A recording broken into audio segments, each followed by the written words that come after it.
Hello, everyone, and welcome to another edition of Mormon Stories podcast. I'm your host, John DeLynn. It is June 17th, 2025. Today, we're going to be answering the question, what's it like to be raised as a non-Mormon kid and teen in Utah? And I would say in one of the most heavily Mormon areas of Utah. Today, it's going to be the Farmington, Davis area. And then what happens when life circumstances get you to the point where you feel like the best thing for your life might be to convert to the Mormon church. And then what happens in the aftermath. And there's sort of a theme of converting to Mormonism, at least in part under social pressure. And so that's what we're going to be covering today. And we're super excited to have with us Gabi Zelaya. Hey, Gabi. Hi. Thanks for being willing to tell us your Mormon story. This is an important one. Of course. I'm so excited to be here. Thank you. And of course, we have with us today, I'm so grateful to have Margie DeLynn as co-host. Hey, Margie. Hi. Hello there. So is there anything else I missed as sort of the teasers for your interview, Gabi? I think that's right. Yeah, I think that sums it up. And there will be maybe some intense mental health themes that we should just let people know, maybe even some self-harm or even possibly some suicidal ideation discussion. So just be warned, be thoughtful about your own self-care and about the care of anyone who might be listening or viewing this episode. Yeah? Yep.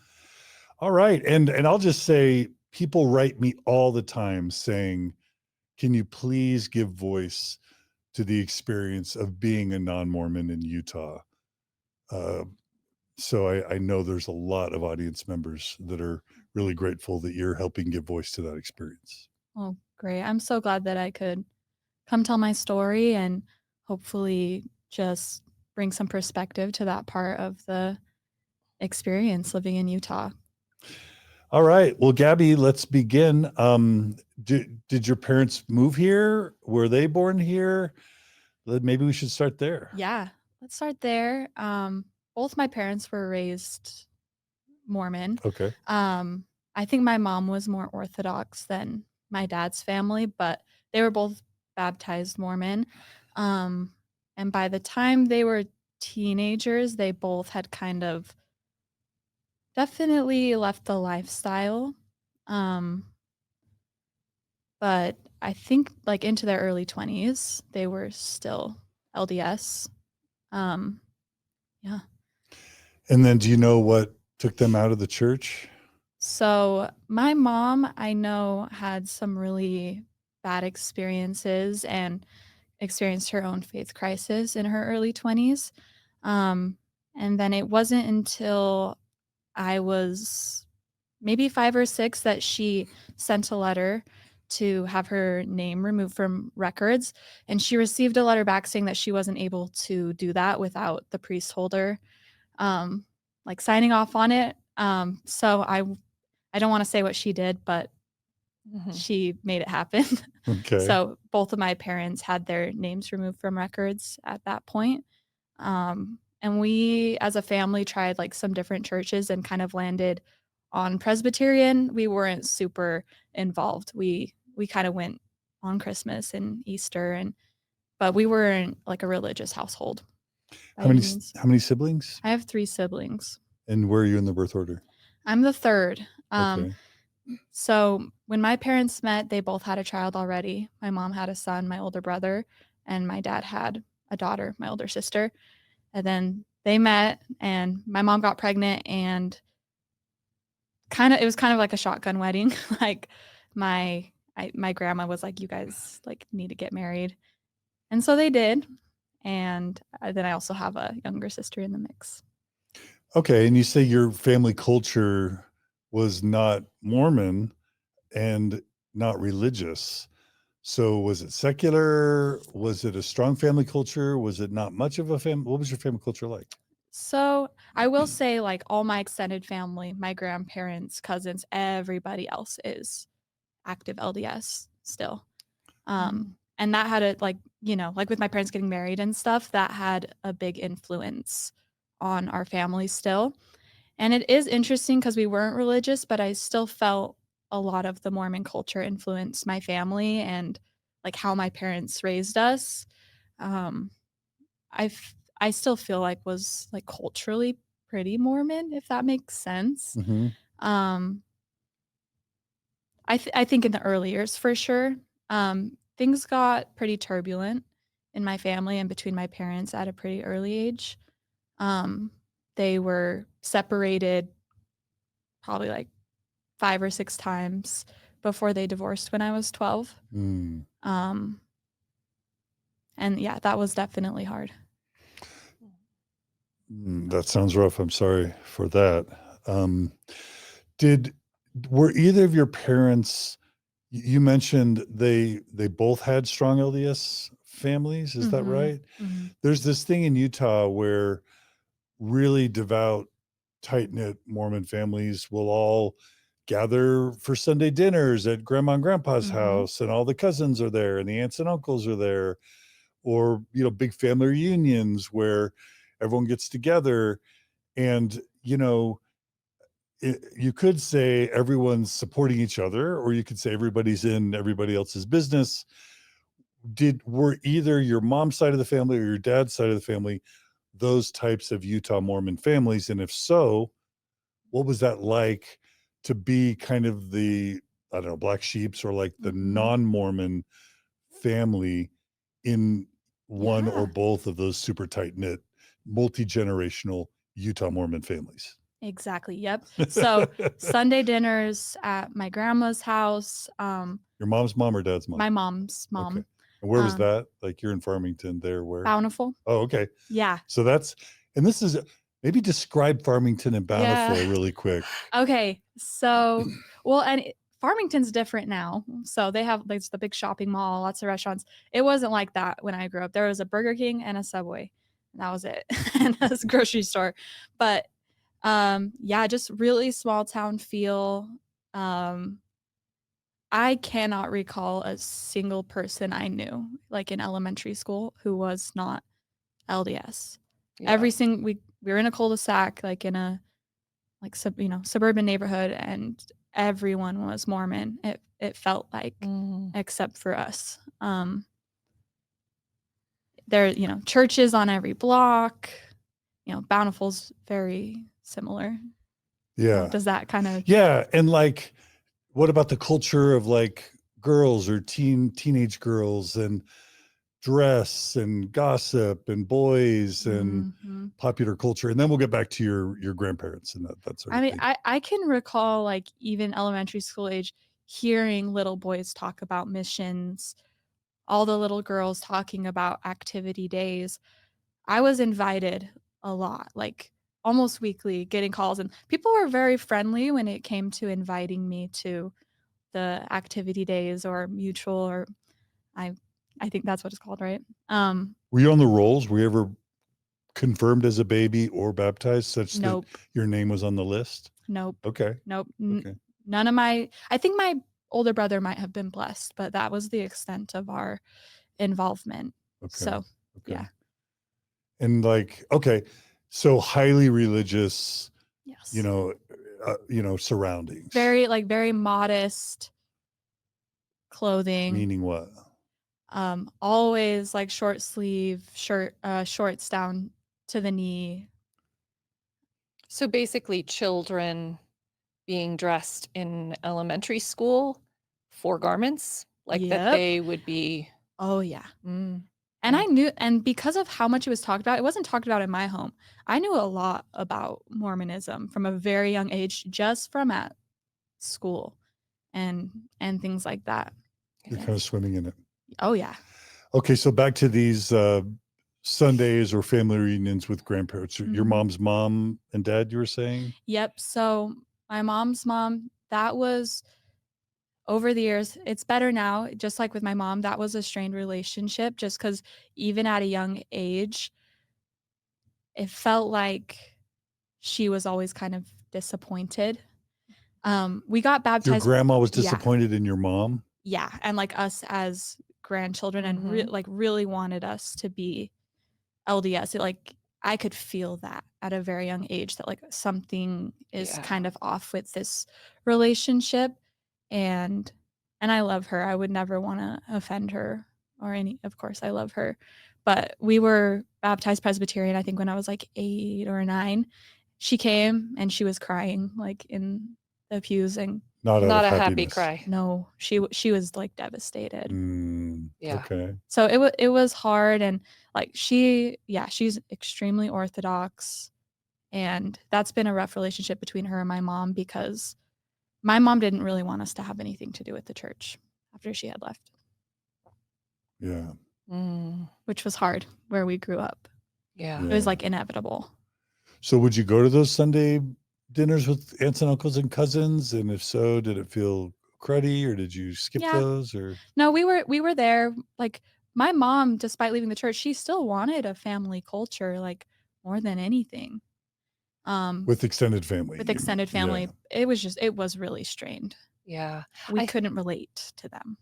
Yeah, I think that is something that is, well, how would I say it? Brilliant? I don't know about the church, in that it kind of creates in family cultures the church at home, Yeah. right? So when you're at home, the church shows up through this family system and so when you leave, especially in Utah, where there are these families that gather on Sundays, not only are you experiencing otheredness with your Mhm. family, which can feel very sad, very right, but also you feel this, I don't know, tremendous pressure of conforming because of that. I Mhm. think, right? 100%. It's like it's hard not to feel like there's something wrong with your family because everyone around you's the same. I would go spend the weekend at my cousin's house, and like it was just so different than my family. And yeah, they'd have that Sunday dinner, and from just a really young age, you start thinking, like why doesn't my family do this on Sundays? Or Mhm. it's just from the very beginning, you start feeling like, what's wrong with my family? I remember that kind of being my thought process for whatever reason. I was like, what's Yeah. wrong? Can I ask you a sensitive question Yeah. around this? Yeah. I'm curious if, there's a kind of it's not intentional always, but this conditional love model, Oh yeah. right? And it's ironic because you can have adult children in this Utah system of family systems, right? Who Mhm. return home, but they're in their 30s or 40s. And when they walk in that door, they're like kids, right? They're treated like they're young still. And the parents Yes. are the center, and their parents' needs and wishes for you are the center. And so I'm curious if, as you got older, did you feel a sense that the love or interest, like from your grandparents, was different than, say, members, the grandchildren who were members? Or does that make Yes. sense? Yeah. That makes perfect sense. And absolutely. And I don't want to jump ahead. We'll get there. Yeah. But that really occurred to me when I got baptized, and how In the drastic Presbyterian church. Oh, in the LDS. got Okay. baptized LDS Okay. in the Got it. future, So and later. how the relationship, and we'll get into that, but how the relationship shifted. That's when it really all came together to me. Okay. I'm like, oh, this was really conditional. But as a child, Yeah. do you have memories of just noticing inequity, I guess I'm trying to say, at those family Yes. gatherings of like, wow, grandma went to so and so's activity, or even just interest and engagement? Like, do you remember as a child being able to perceive, wait a second, like things feel a little bit like different? Yeah, and I know exactly what you mean, and it's hard to explain because my grandma was present for us. She was there on every birthday. She was at soccer games. Yeah, She was great. It's hard to explain. The feeling was different. got it. And there were things we experienced I know that other kids didn't. Like, we were Mormon, so I was wearing tank tops and shorts, and it was always an issue. My grandma would make comments about like what we were wearing, or even like call my mom after the visit and be like, tell her like, hey, like your little girls shouldn't be wearing things like Got that. it. And it just felt like it was crushing when that happened, because I knew I had disappointed her. But Yeah. I knew that wasn't a shared experience like with the other family members who are members. Yeah. Thank you. It's rough because you've already said it. We don't want to dump on grandma or grandpa, No. and no. they're just acting like every other Mormon grandparent, you know. They're and- wonderful. yeah. They're wonderful Yeah, people. I have a relationship with them today. They have a relationship with my son.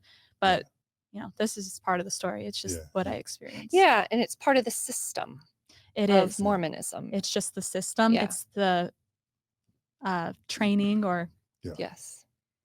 So did that make you or your siblings like constantly want to ask your parents, why don't we join? Why haven't we joined? Can we join? Like, did y'all feel as kids pressure to want to conform? That's a great question. It's not something I've discussed with my siblings a lot. I know it's not something we vocalized, but I know for me it was a constant internal conversation with myself, and I'm not sure if my siblings shared that. That's something I should definitely talk to them about, but I haven't. But for you, But did for you ever say, Mom and Dad, why don't we join? Oh, I yeah. want to join as a I kid. I was the one who was like, why aren't we Mormon? Why can't we be Mormon? And my mom, I think at the time, she really had like a hatred toward it. She was really bitter after leaving, and so it wasn't something I think she wanted to talk about a whole lot, or she didn't have good things to say. And did she tell you why she felt hatred for the church? I've learned that there's a taboo against anger in Mhm. Mormonism, and sometimes I think that's put in place by believers so that people leave the church will be disempowered. Yep. Because I think anger is valid, especially when you've been really hurt. Oh yeah. So did your mom ever tell you when you were growing up why she was so angry? I know now, Okay. not at the time. You I didn't just know. knew Mom doesn't like this. Okay. Mom thinks this is bad, but I had no idea why Okay. at a young age. But you felt pulled to want to join from an early age, join the church. Yeah, I mean, my family just looked different. I mean, I have no problem saying like my parents were not in love with each other, and I would, go to other people's houses, and their houses felt warm, and like their parents loved each other, and I just like accounted that to Mormonism, and I'm like, I just knew from a young age, I'm like, I want like to be in love. I want to have a happy family. I wish my family was like that. And I just thought, I'm like, it must be being Mormon. That's what Mormonism. it is. That's what separates my family from that happiness. Oh, don't you feel that so hard? Yeah, yeah. That just makes all the sense from a child's perspective. Yeah. Yep. I'm like 2 + 2 = 4. I need to be Mormon if I'm ever going to have a happy family. And weirdly, it's the core theme of the South Park episode called All About the Mormons. If you've Mhm. seen it, Yep. there are these kids, these 4 South Park kids in total dysfunctional homes. And then a Mormon kid moves into the neighborhood and his family's like singing in a band together and doing family home eating and playing games and making desserts. And Mhm. the kids just like, I want to be Yeah. Mormon, Mom and Dad. I want to be Mormon. Yeah, maybe if we were Mormon, my parents would love each other, or we'd be more connected as a family. Like that must be what's stopping us, I think, is what my logic told me. Okay. Wow. Okay. Okay. So how did things advance for you into adolescence, I guess? Yeah. So, like I Your said, parents got divorced when you were 12? when I was about 12. Okay. Yeah. Um, yeah, that was a hard time. And again, I was just surrounded by Mormon families who, yeah, I didn't have any friends whose parents were divorced or anything like that. And so when I got into high school, it was so hard to make friends. I think a lot of kids starting high school know each other from church, and they have kind of like built-in friends already. And so starting high school was super lonely. This is Davis High School? Davis High School. Okay. I don't know. Did I jump too far? No. Davis starts. Go Davis starts. Go Davis starts. Yeah. Yeah. Okay. So super you're lonely. okay. So Didn't you know didn't like anybody. make friends in elementary and middle school that you brought into high school with you? No, as long as I can remember, I really struggled making friends, and I think I really felt like it was because I wasn't Mormon. Maybe there were other factors, but generally, like, people weren't really allowed to come to my house, and not everyone said that point blank, but there were not friends over at our house a lot. it was like very much like, you've got to come to our house. And there were a couple people who straight up said, like, you're not allowed to come to my house because you're not Mormon. And so making friendships and connections was really hard. And that just continued into high school. Okay, that sounds really severe. Are you saying you think or know that there were parents that wouldn't let their kids go to your house because it was a non-Mormon household? Mm-hmm. 100%. Two people specifically point blank told me, like, I'm not allowed to hang out with you because you're not Mormon. Or I heard sometimes, like, I can hang out with you if you come to my activity days, like if we hang out there at the church or Yeah. whatever. So it wasn't, I mean, after those things happen, I could kind of assume, I'm like, yeah, it kind of seems like they're not really allowed to hang out with me, or they keep their distance from me because I'm not Mormon. But for sure, I was told straight up a couple times. Yeah. Mm, Yep. I am dang. not shocked by that, just from our experience Yeah. in living in Logan, which is Mhm. kind of another very Mormon, yeah, And kids are really blunt, fishbowl. so I don't know if the parents were like, "Hey, you can't hang out with her." It might have been more general, and then, the kid comes and is just super blunt. Right. I'm not sure what the conversation was behind closed doors, but that's what the child Okay. conveyed to me.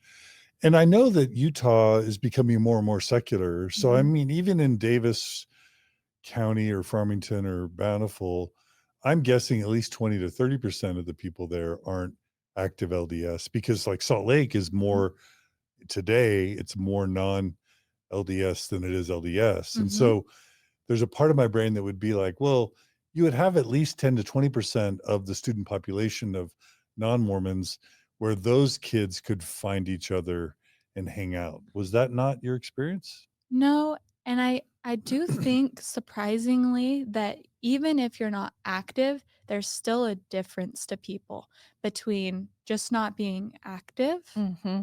and having been baptized, or like your parents are okay with you going to activities and you can say to people when they ask, "Yeah, I'm Mormon," then, is Mm, different than someone asking, "Are you Mormon?" which is was a very common question, and being like, "No." I okay. think to kids and even like their parents at the time, it's shocking to hear that in that area. Yeah, and what's really being said, I imagine, and well, let me ask you this. In elementary school, were you asked, "Are you Mormon?" a lot? All the time. All the Oh time. my goodness. Anytime I would meet someone new, it's, "Are you Mormon?" And I remember going over to like this little boy's house and just like sitting on the driveway. I just have this memory of him crying and saying, like, "So you're never going to get married in the temple?" And just thinking, I'm like, I don't know, like, and not really knowing like why he was so upset. But even, I think that was maybe first or second grade. Yeah, that's intense. Mhm. And I was just gonna say, like, really what's inferred in that question, "Are you Mormon?" is like, "Are you like me? Mhm. Are you safe?" Yep. It's kind of like a screening, like, Mhm. are you safe? Are you good? Are you okay? You mentioned wearing a cross. Do you want to talk about that? Oh yeah. Um, my mom gave me a cross necklace, which it's really common, and people don't know, like in Christian churches, to wear crosses, and it's just imagery. Um, and I wore it to school one day and kind of was bullied about it and told, like, "Hey, that's really bad." And like, to a point where by the end of the day I just took it off. Wow. You felt so, and it's so weird because, yes, growing up, I was taught crosses are evil as a Mormon kid. Mhm. There's a real disrespect for both Catholicism and other Christian denominations as Yeah, being just false other churches. So that denominations, yeah. doesn't surprise me at all. But never Mormons might be shocked by that, Yeah. that Mormons historically have had such contempt for the cross. Right, and I recall one of the little girls said specifically, like, "You should take that off because we should be celebrating Christ's resurrection, not his death." Yeah. And that was confusing to me because I'm like, in Presbyterianism, it's like, that's the big thing, like, that Christ died for us, and that's why we get to ask for forgiveness. Like that's a main theme. And so crosses were like a symbol like of that. And so then I had all these kids telling me like, hey, that's really bad. And then feeling like I had done something wrong. And it's weird because Mormons want more than anything to be accepted as Christians, and yet they're accepting the cross. And then also, can't you celebrate Christ's life and his overcoming death and the resurrection? Like, Right. can't we celebrate a couple aspects of Christ, Right. No, not no. just Barely not. so yeah. I guess I tend to argue that Mormons should be considered Christian, but I can see why my Christian counterparts sometimes just maybe feel so disrespected that they don't want to even grant They don't that want title to. to Mormons. Yeah. Yeah. Yeah. Yeah. But that's sad to think about your little girl just trying to be accepted. You wear a cross and you're shamed into taking that cross off by the end of the Mm-hmm. day. That makes me sad. Just a piece of jewelry. Yeah. Yeah. You mentioned a sleepover in second grade. Do you want to talk about that, or did you already talk about that? No, I haven't yet. So I think like just these stories are kind of like the build up to what finally broke me. It was like, I just want to be Mormon. And Mhm. so one really strong memory is going to a sleepover really late at night, just laying there. And me not being Mormon got brought up. And the little girls were just kind of explaining to me what happens to people who aren't Mormon when they die. And I remember it was like kind of traumatizing. Like I just remember hearing the words like spirit prison and thinking like, what? Like I'm going to spirit prison and just being really terrified about that. And just thinking in my head, like, I have to get baptized at some point because I don't want to go to spirit prison or whatever they said that scared me. It's hard to remember, but Well, I do know that Mormons generally believe that if you're not baptized with the Mormon baptism and married with a Mormon temple marriage, mhm. you won't be with your spouse or your children Yep. or your parents Yep. in heaven. Yep. They talked about that, like not being like I won't be with my family In heaven in for heaven the for the eternities. eternity. Yeah. And that I think I shared that my mom had left the church and they're like, well, she's going to outer darkness. And Yeah, because apostates are in the worst spot in yep. heaven, right? And so that was really scary as a little girl to be told. And I took it as truth. I was like, I thought the Mormons had the last say on everything. So, and I mean, like, I was out of place. I was the one in the wrong. They were right. And so, whatever they told me, I really believed. And then you talk about um, being befriended and sometimes feeling like a project, and what would happen if you didn't accept their invitations to activity days. Do you want to talk about just that whole Yeah. dynamic? So, like I said a little bit before, it was a really common occurrence to be invited by people who I weren't really even friends with or didn't know well. They'd come knocking at the door or call on the phone. Can you come to church on Sunday? And, they'd ask up a couple times. And the answer from my parents was no, like most of the time. And then, yeah, I wouldn't hear from those people anymore. And it just felt like, yeah, it felt like I was a project for people. Like, here's this person who's not Mormon. Let's conquer this. If it kind of, I got that feeling from people in my neighborhood and at school. Yeah, because Mormons are pressured. I was pressured very heavily there's this saying, every Mormon a missionary, every member a Mhm. missionary. And I was taught, write your testimony in your Book of Mormon and give it out to all your friends in Yep. high school. Figure out who in your neighborhood isn't a Mormon. Talk to them about the church. Invite them to church. Mormons are heavily pressured to convert their neighbors and their coworkers to the church where Mhm. possible. Totally. Yeah, I Yeah, was given a lot of Book of Mormons. Um, yeah. yeah. I got that feeling like sometimes that's the only reason people were well, not just got the feeling like it was the only reason people were knocking on my door or calling me on the phone. Yeah, it's such an objectification of people to look at them as targets for religion instead Mhm. of just as humans that are co-equals, right? Yep. Yep. Did I you feel was did you feel like a project, or 100%. yeah. That's how I felt. Like I was just an opportunity for them to do something to make them feel good. Yeah. Yeah. All right. Well, so really quickly, what stuff were you into as a teen? What were your likes, your hobbies, your interests, just to get a sense for your budding personality as a teen? Yeah. I loved music. I taught myself to play a little bit of guitar and I loved to sing. I did Kaysville Idol a few times as a teenager. Oh, what types Big of music? Who are your favorite artists? Oh, Taylor Swift was my number one. That's how I taught myself to play guitar, was all Taylor Swift So you're a songs. Swiftie. Big Swiftie Okay. to this day. Um, yeah, that's all I remember listening to as a teenager is Taylor Swift. Okay. And you, when you did talent shows, would you sing Taylor Swift songs? Yep.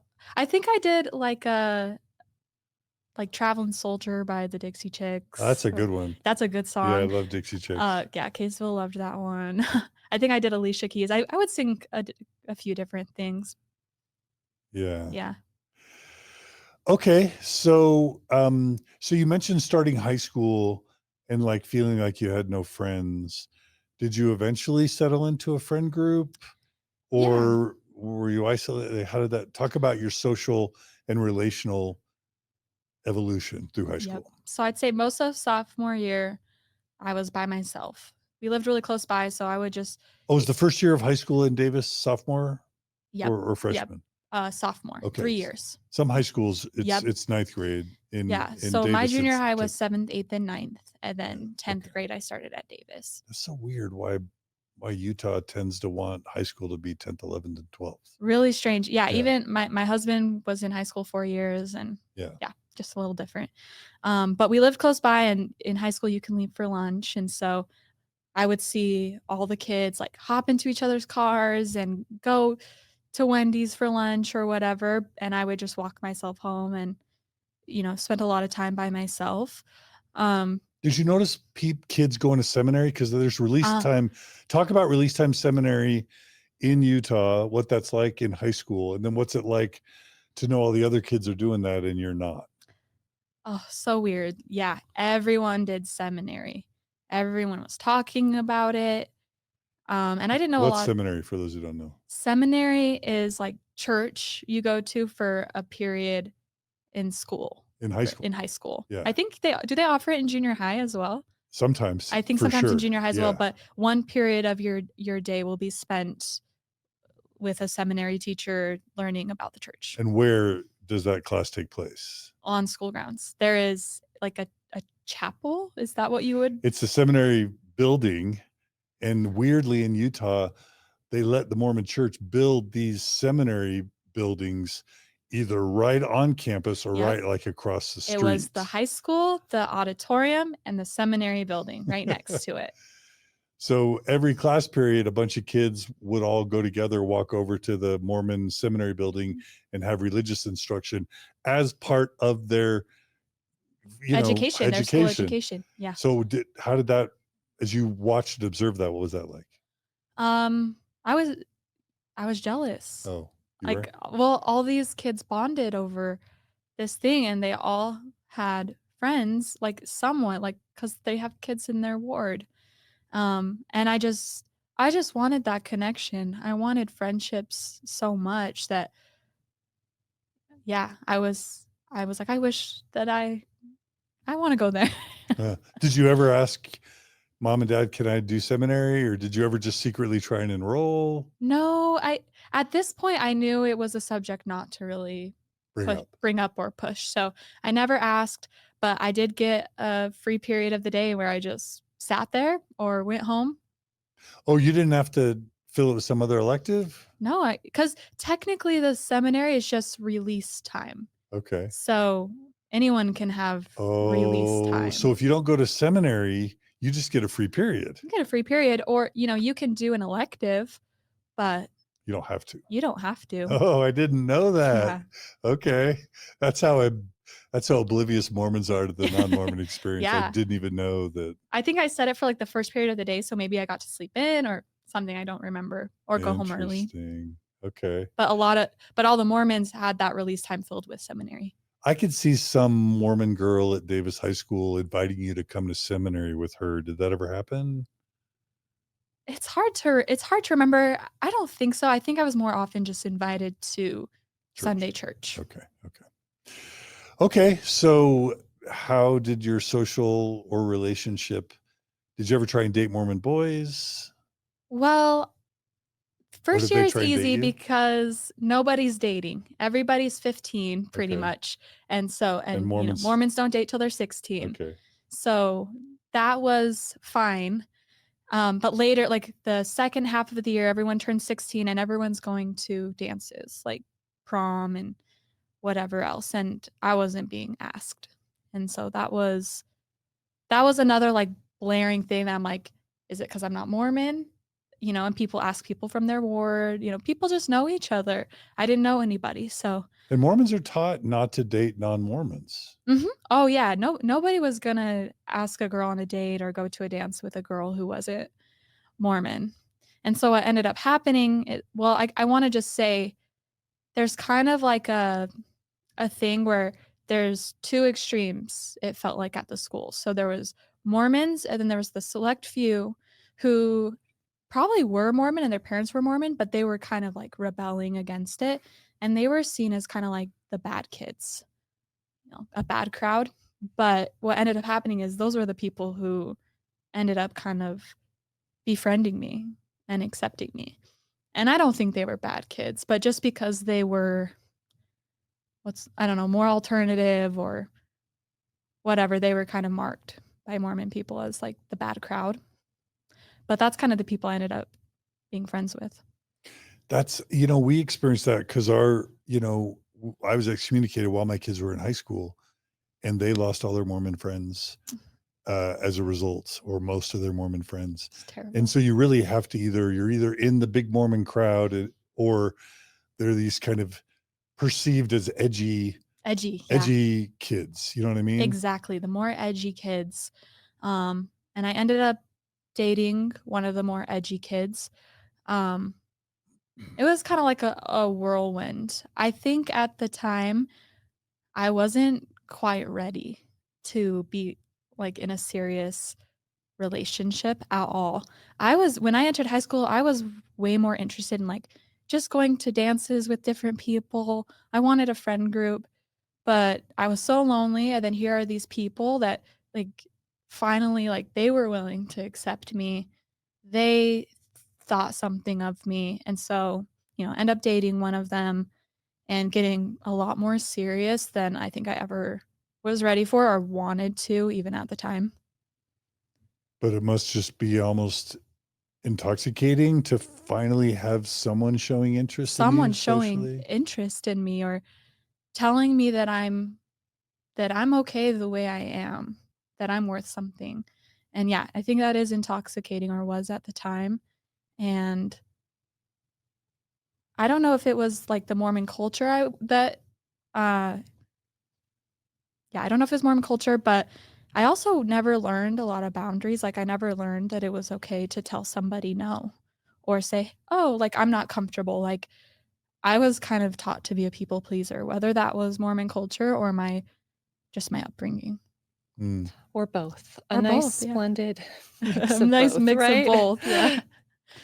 Okay, so do you want to talk about what do you want to share about that relationship or your junior senior years?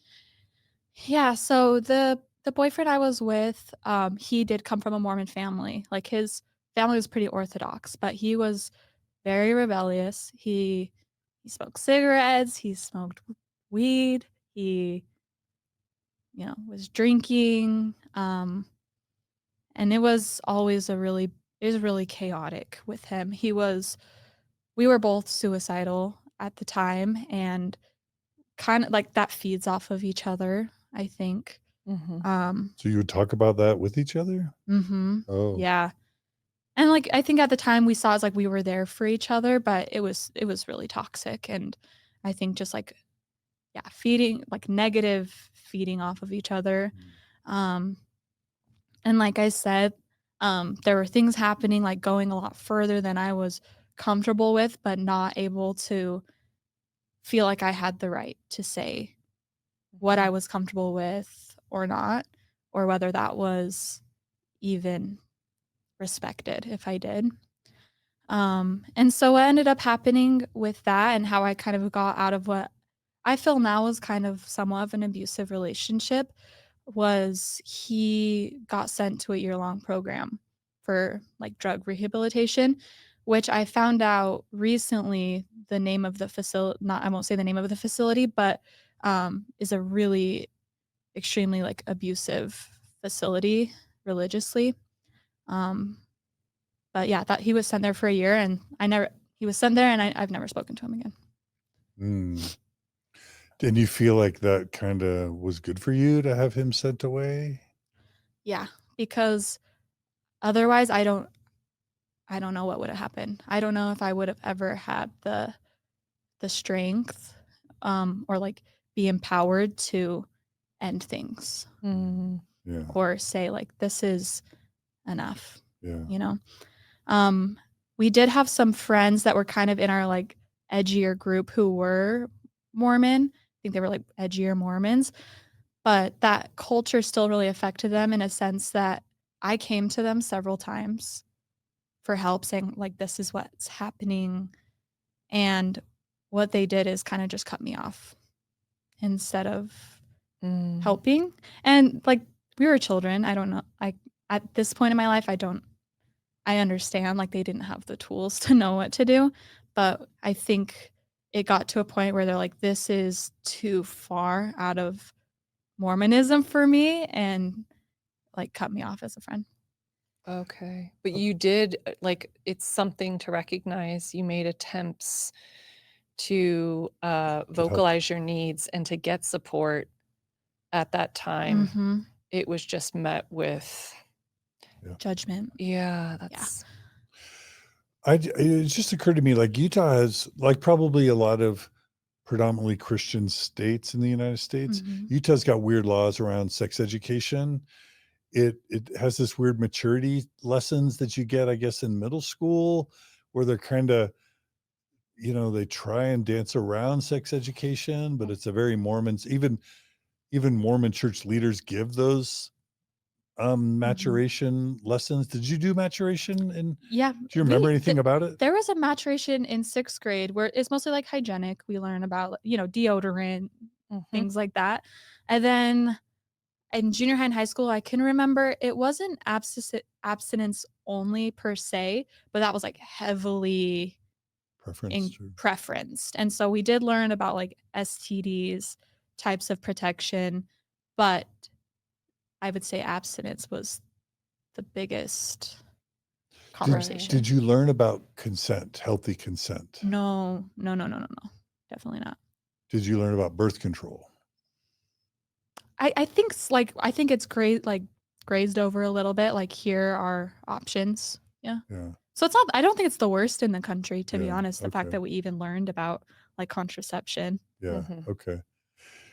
It would be useful for the Mormon Church in all its changes in these days to get really good at talking about consent Yeah. because, I think it's like almost.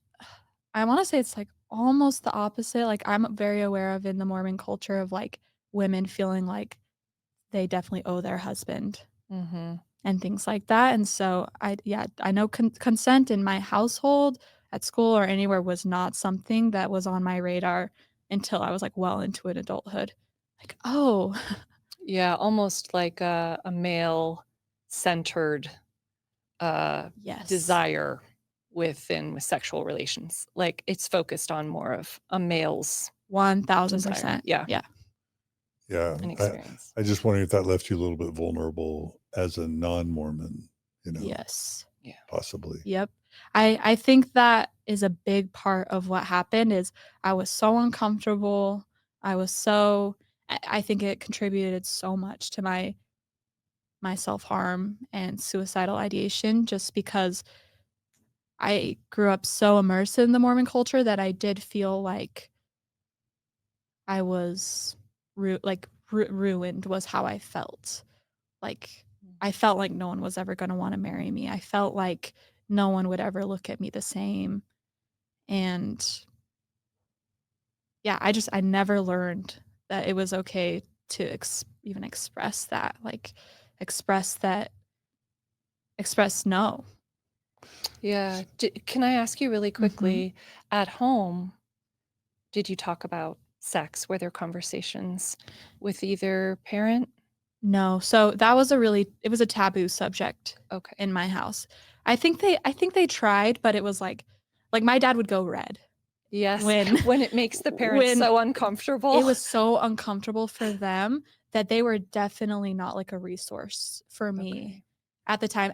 I've talked to my mom about it since, and I think like that Yeah. breaks her heart. Like I don't think that's what their intention was. I think they absolutely would have wanted me to come to them. I didn't feel that then.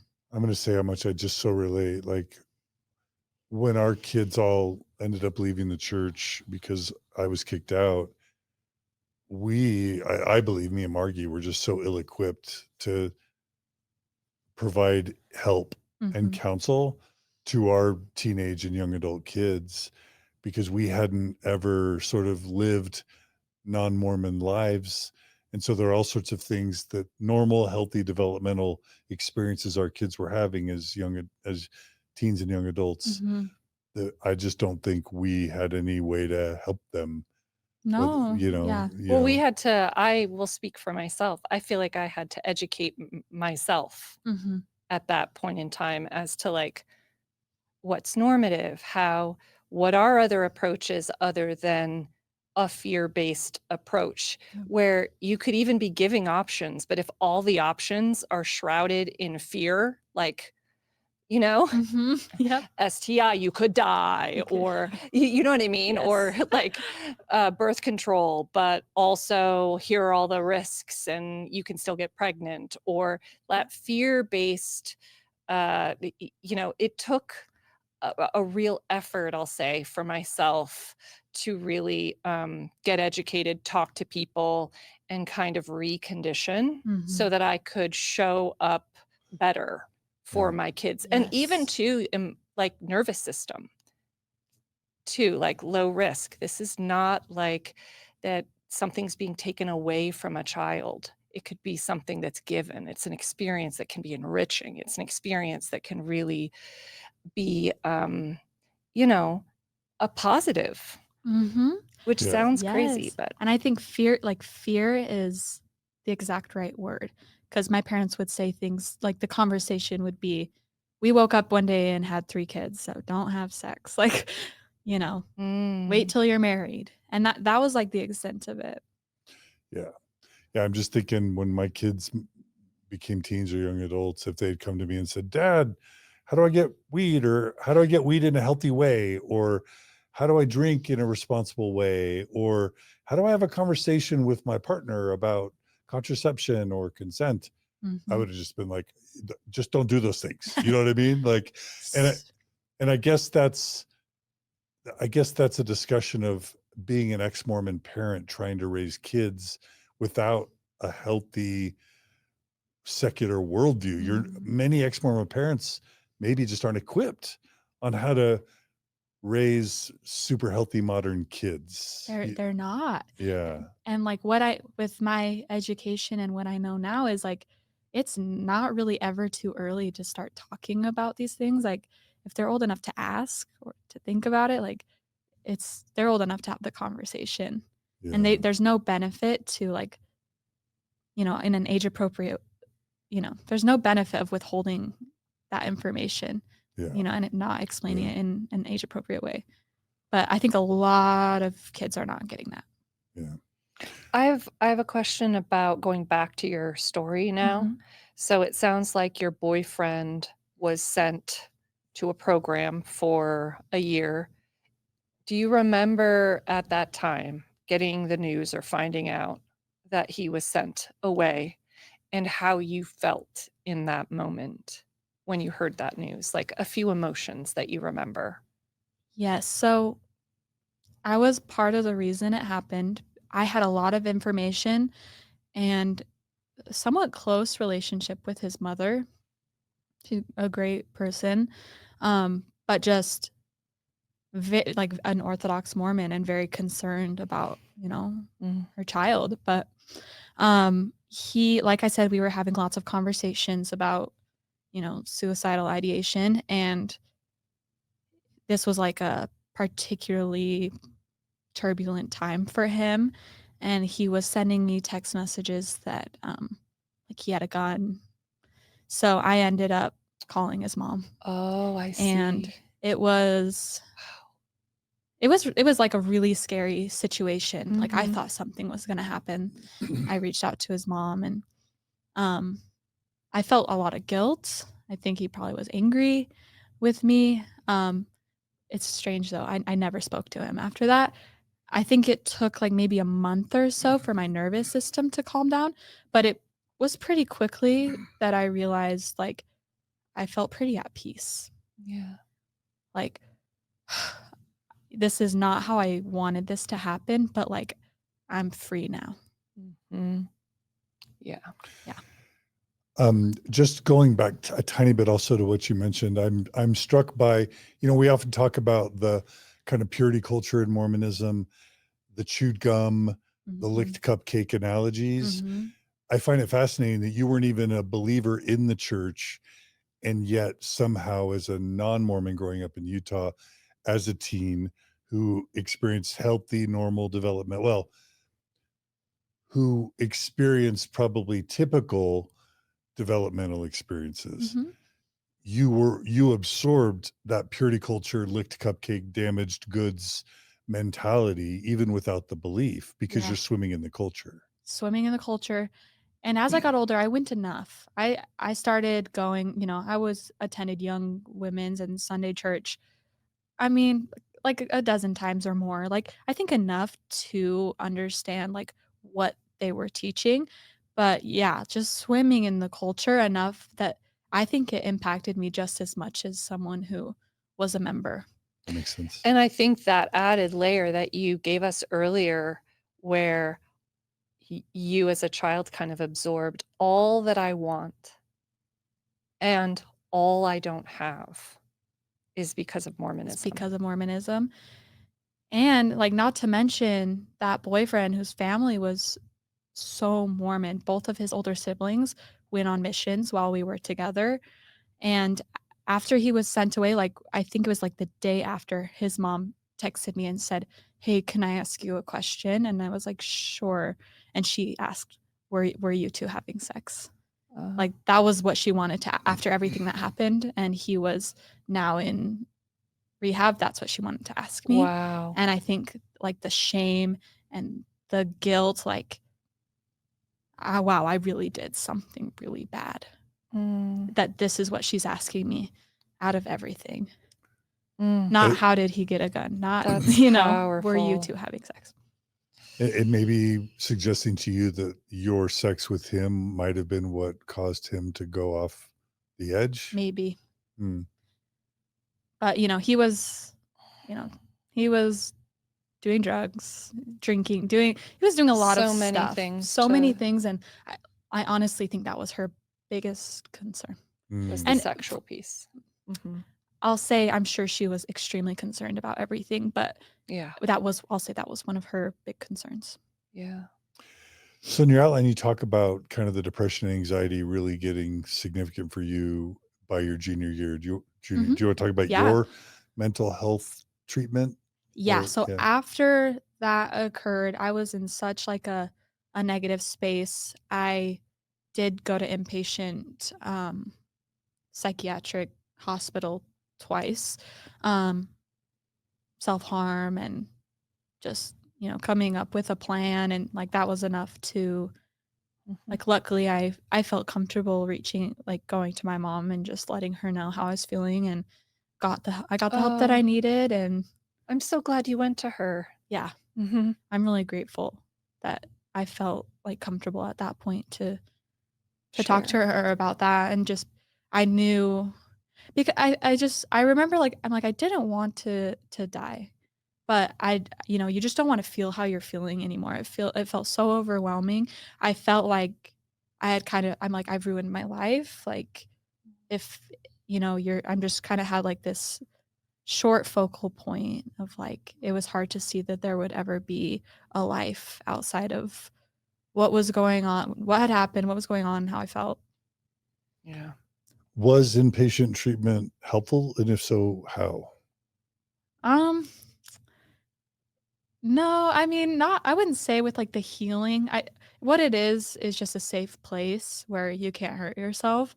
Um, but for me, for some years after, I think it just added to my judgment of myself and like made me feel more tarnished. Like, Oh, is that because, are you meaning because it's now part of your narrative it's now that part you of my were, story that uh, I had to leave school and go to this hospital, and I ended up going through like leaving school and going through a program for a few months that was outpatient, but you go there instead of school. And I mean, there were some kids there who had really severe, mental health problems. And I'm like, I'm like, do I really belong here? Like, I'm just depressed. I'm anxious. I think it made it feel like, I'm like, oh, I'm really messed up, is how I felt at the time. Now I see it differently, Yeah. but But that's at how the I felt at time- the time. Like, I just felt like I had really gotten so off track that there was no going back. And because at a young age, I held myself to such a high standard, and I felt like I had really lost the path that I wanted to go on. Hmm. So your outline mentions at some point saying, maybe I need a restart. Maybe I need to start Mhm. over. Yep. Do you want to And talk that's about where that? this happens. I'm like, how can I get back on track? How can I Yeah. clear this up? So what happened? So I went to somebody I kind of knew from school, who I knew had like that dream family. And she was just like this idealistic girl. And I went to her and I said, hey, like, I think I'm interested in getting baptized. And you can imagine like how elated and excited. And like within the week, she set me up with missionary lessons in her home. And I actually was doing this behind my mom's back. So going there every Yeah. week for these lessons behind my mom's back. What was that like, the lessons?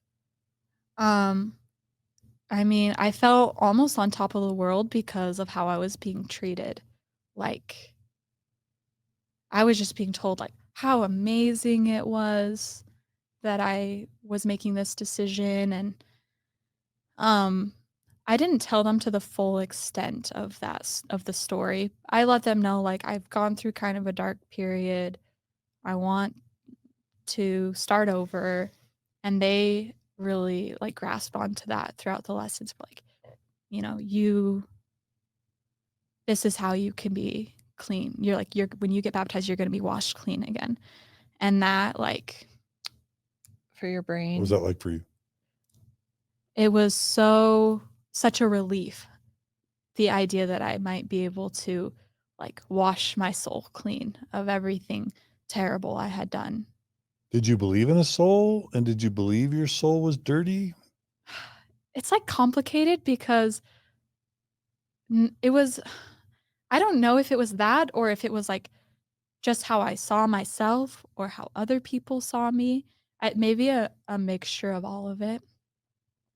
Mm. I think I'll be like perfectly honest. I wasn't like super connected to Yeah.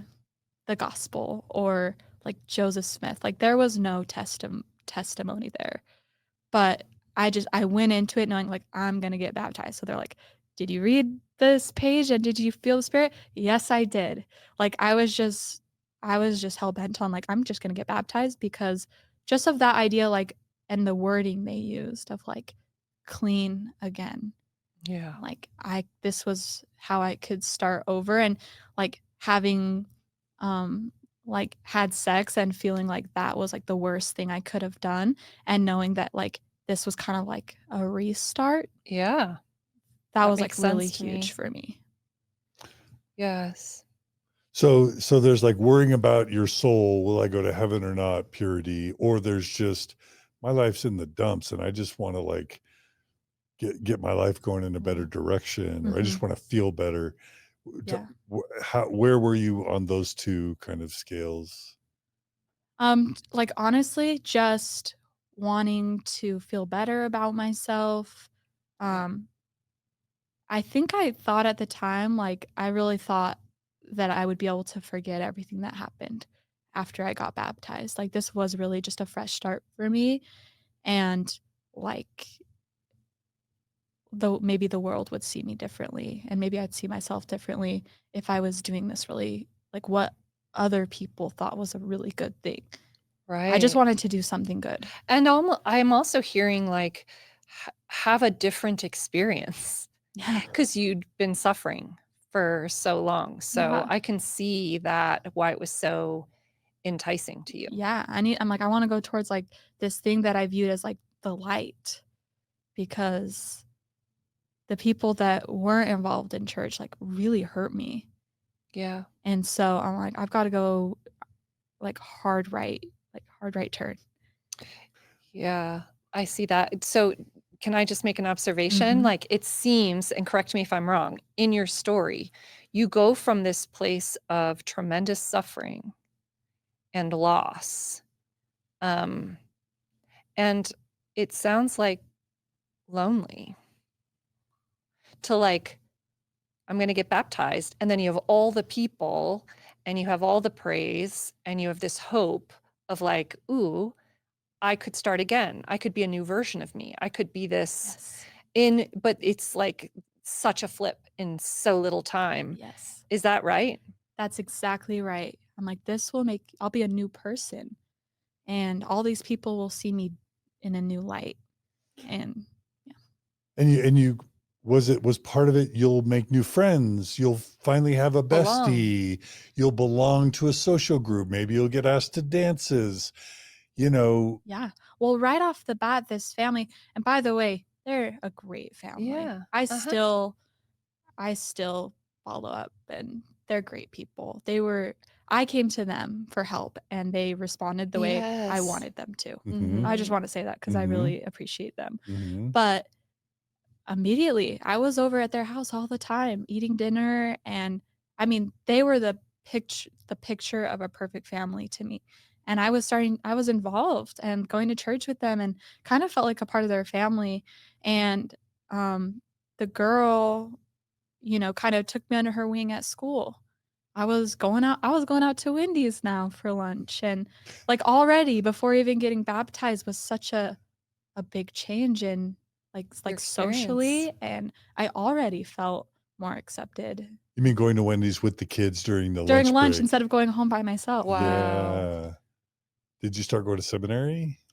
I never went to Okay. seminary. I guess I should say this was like halfway through my senior year Oh, okay. by Mhm. this point. Okay, so you couldn't have even changed your schedule at that point. Plus, it would Yeah. have tipped your mom off. Yeah, I think you have to get a parent's signature. Yeah. And I don't think I told my mom anything was going on until I needed her permission to get Yeah. baptized. Did you start getting asked out on dates by Mormon boys or invited to dances? Sure did. What was that like? I mean, it just had the exact effect that I wanted it to have, where like people did see me differently and I was worth something now to people. And at my baptism, there were so many people there that I didn't even know.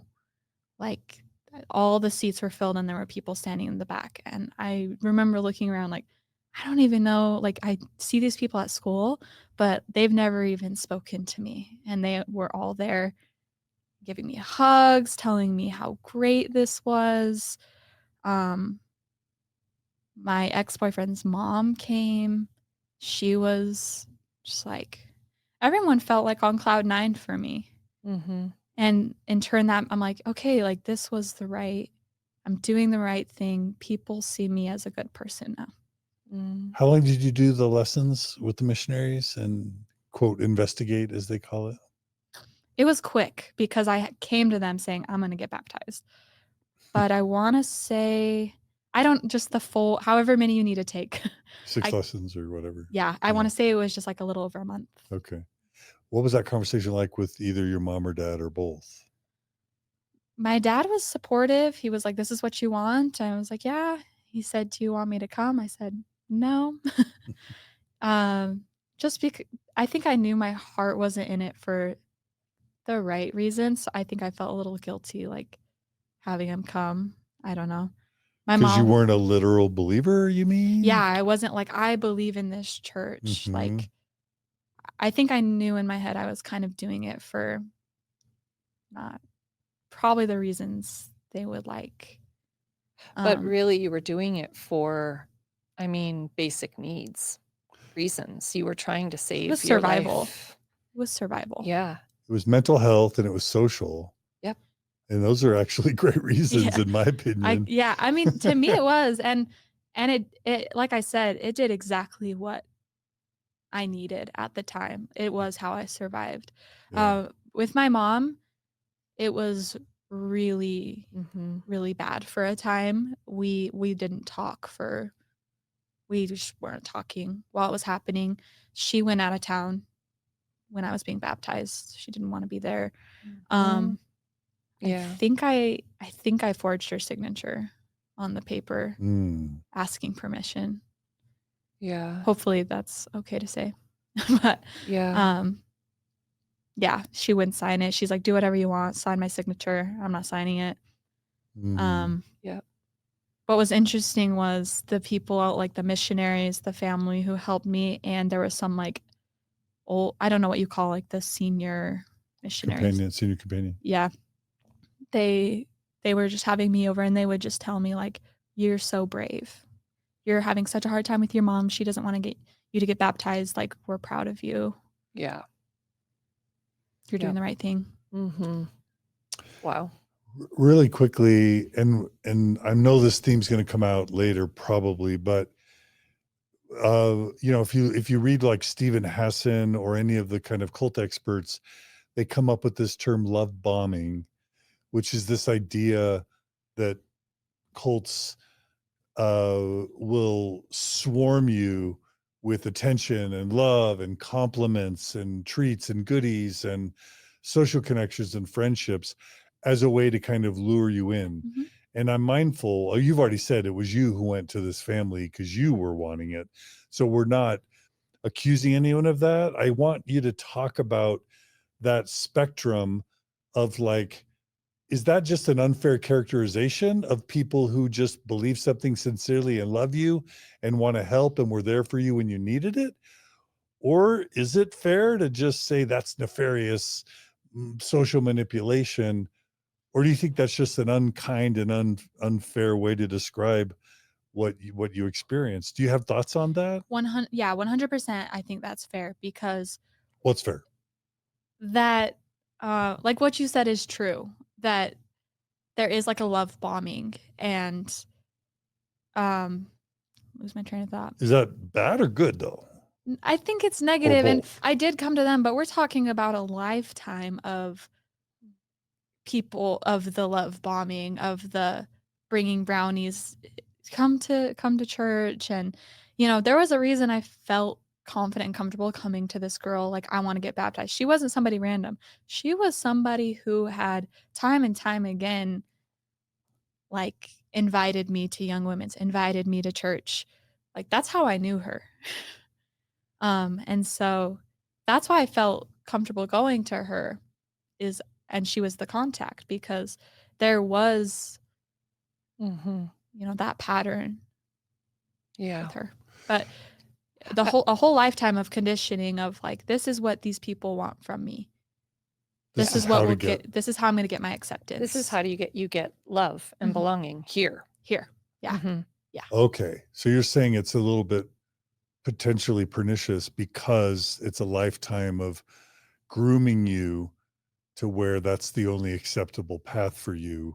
And it's almost like Carolyn Pearson used this term once, they throw you in the gutter and then expect you not to get dirty. In other words, it's almost like they create the conditions. This may not be fair.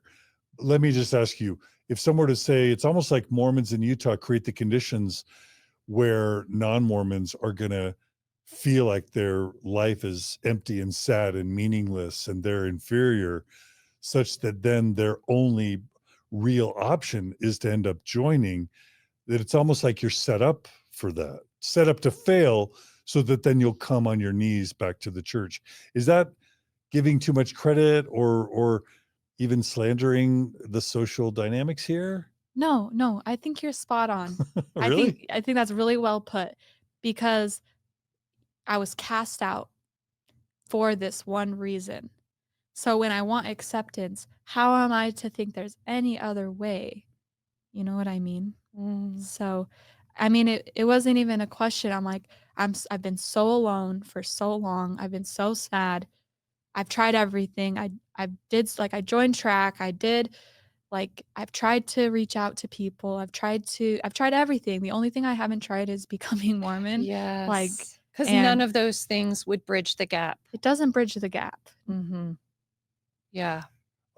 Just as a brief aside, when I was doing my research with the LGBTQ community, we actually did a study of like mental health and well-being if you're gay and celibate, or gay and just dating but not in a committed relationship, versus gay and in a committed relationship where you're not married, versus gay and legally married. And long story short is, the best mental health was when you're gay and legally same-sex married. Of the, thousands of, hundreds and hundreds, if not thousands of people we surveyed. So I thought, oh, well, the Mormon church, once they know that the healthiest, happiest gay person is one who's legally same-sex married, even if they're not in the church is going to want legalized marriage for same-sex couples, because it's going to lead to the best health and outcome. And weirdly, when the November 15 policy happened in 2015, they'll excommunicate. If you got legally same-sex married, mandatory excommunication. If you just dated a gazillion partners but never settled down to have a committed relationship, or there was no action. So like, I just thought, why would the church make excommunication mandatory for the gay person that chooses the healthiest possible choice? And then I thought, well, they don't want non-Mormons to be healthy and happy. They either want you, and I don't know that this is intentional, but the thought came to my mind. They either want you a cautionary tale in the gutter, suffering, or groveling on their knees back to join the church and they don't want healthy, happy non-Mormons in the world. No, they don't. That's exactly right. And exactly, like, I feel like I was that cautionary tale. And I feel like what happened to me was exactly not what they wanted, but what was told would happen. If you're not Mormon, like, you're going to end up in bad relationships and, with a bad person, or involved in drugs and alcohol. And that's how they scare, like, kids. Like, that's why you need to stay on the path. And that's exactly what ended up happening to me. And I think that, like, little girl in my mind was like, and it's because I'm not Mormon. Yeah. That's what happens when you're not Mormon. Those are the kinds of situations you end up in, just like they said. Yeah. I think the irony is, and this is just like, I don't know, says a lot about how powerful the conditioning is how often that tale happens within Mormonism, right? We all know people that we grew up with who, lived the cautionary tale within Mormonism. Yep. They had Mormonism, right? So, but instead of it being viewed as, and there are all sorts of problems, right, with judging how kids grow up and choices they make. And so we could do a whole podcast on that, right? But we'll just accept that that's the given. But isn't it amazing that you can, grow up, and within Mormonism, there are all sorts of narratives of people who live, and it just doesn't touch this conditioning point of, like, Mormonism creates, goodness. Yep. Mormonism creates value of a person, right? Exactly. Yeah. Yep. And then just the only last thing I'll say, because I mean, the whole point is for us to learn from all this. Margie, didn't someone once tell you there's two problems with Utah culture? Do you want to finish the sentence? Do you remember? Yeah, it was the Mormons and the ex-Mormons. In other words, you know what I mean? It's like all the Mormons there's the conditional love and the doctrine that leads to some very unhealthy things. But then so many of the ex-Mormons here almost end up living as an opposite of whatever Mormonism was. Mhm. So like we had talked about, you either have to be an Orthodox Mormon or in this rebellious crowd, kind of rebelling against Reacting against the something. host culture.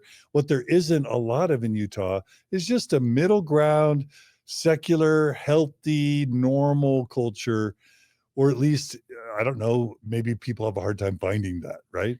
I hadn't seen it. For you, Yeah. I for hadn't you, seen if you it. don't have any, you have no peers Yeah. that are not Mormon, I just don't know how that is an incredibly suffocating existence. Totally. Yeah. I mean, and even my parents, like, my parents had alcohol in the house, they drank, and um which is fine, but like it wasn't even just that we were like secular whatever. I think that's like why people weren't allowed in my house and stuff, is like maybe the alcohol or Or a coffee maker. coffee maker or whatever else. Yeah.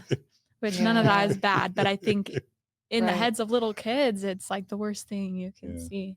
So we're at a point in your story where it feels like you are now making a decision to join the church. It's really for basic needs, survival, belonging, mental health reasons.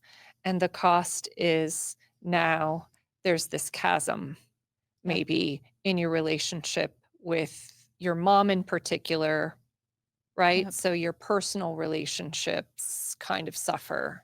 Yep. 100%.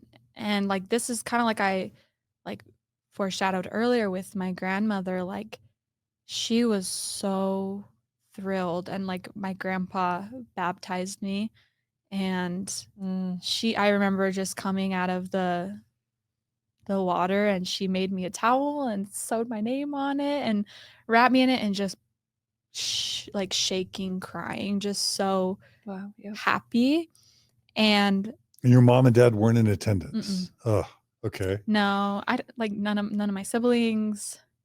And what was that like to have your grandma's and grandpa's love and That embrace at approval point? finally. Oh my gosh. It felt amazing to finally feel like I had done something right in her eyes, and like I mean, as a people pleaser, just to have someone that pleased with you and like was like enough to feel like it was worth it to have this strained relationship with my mom.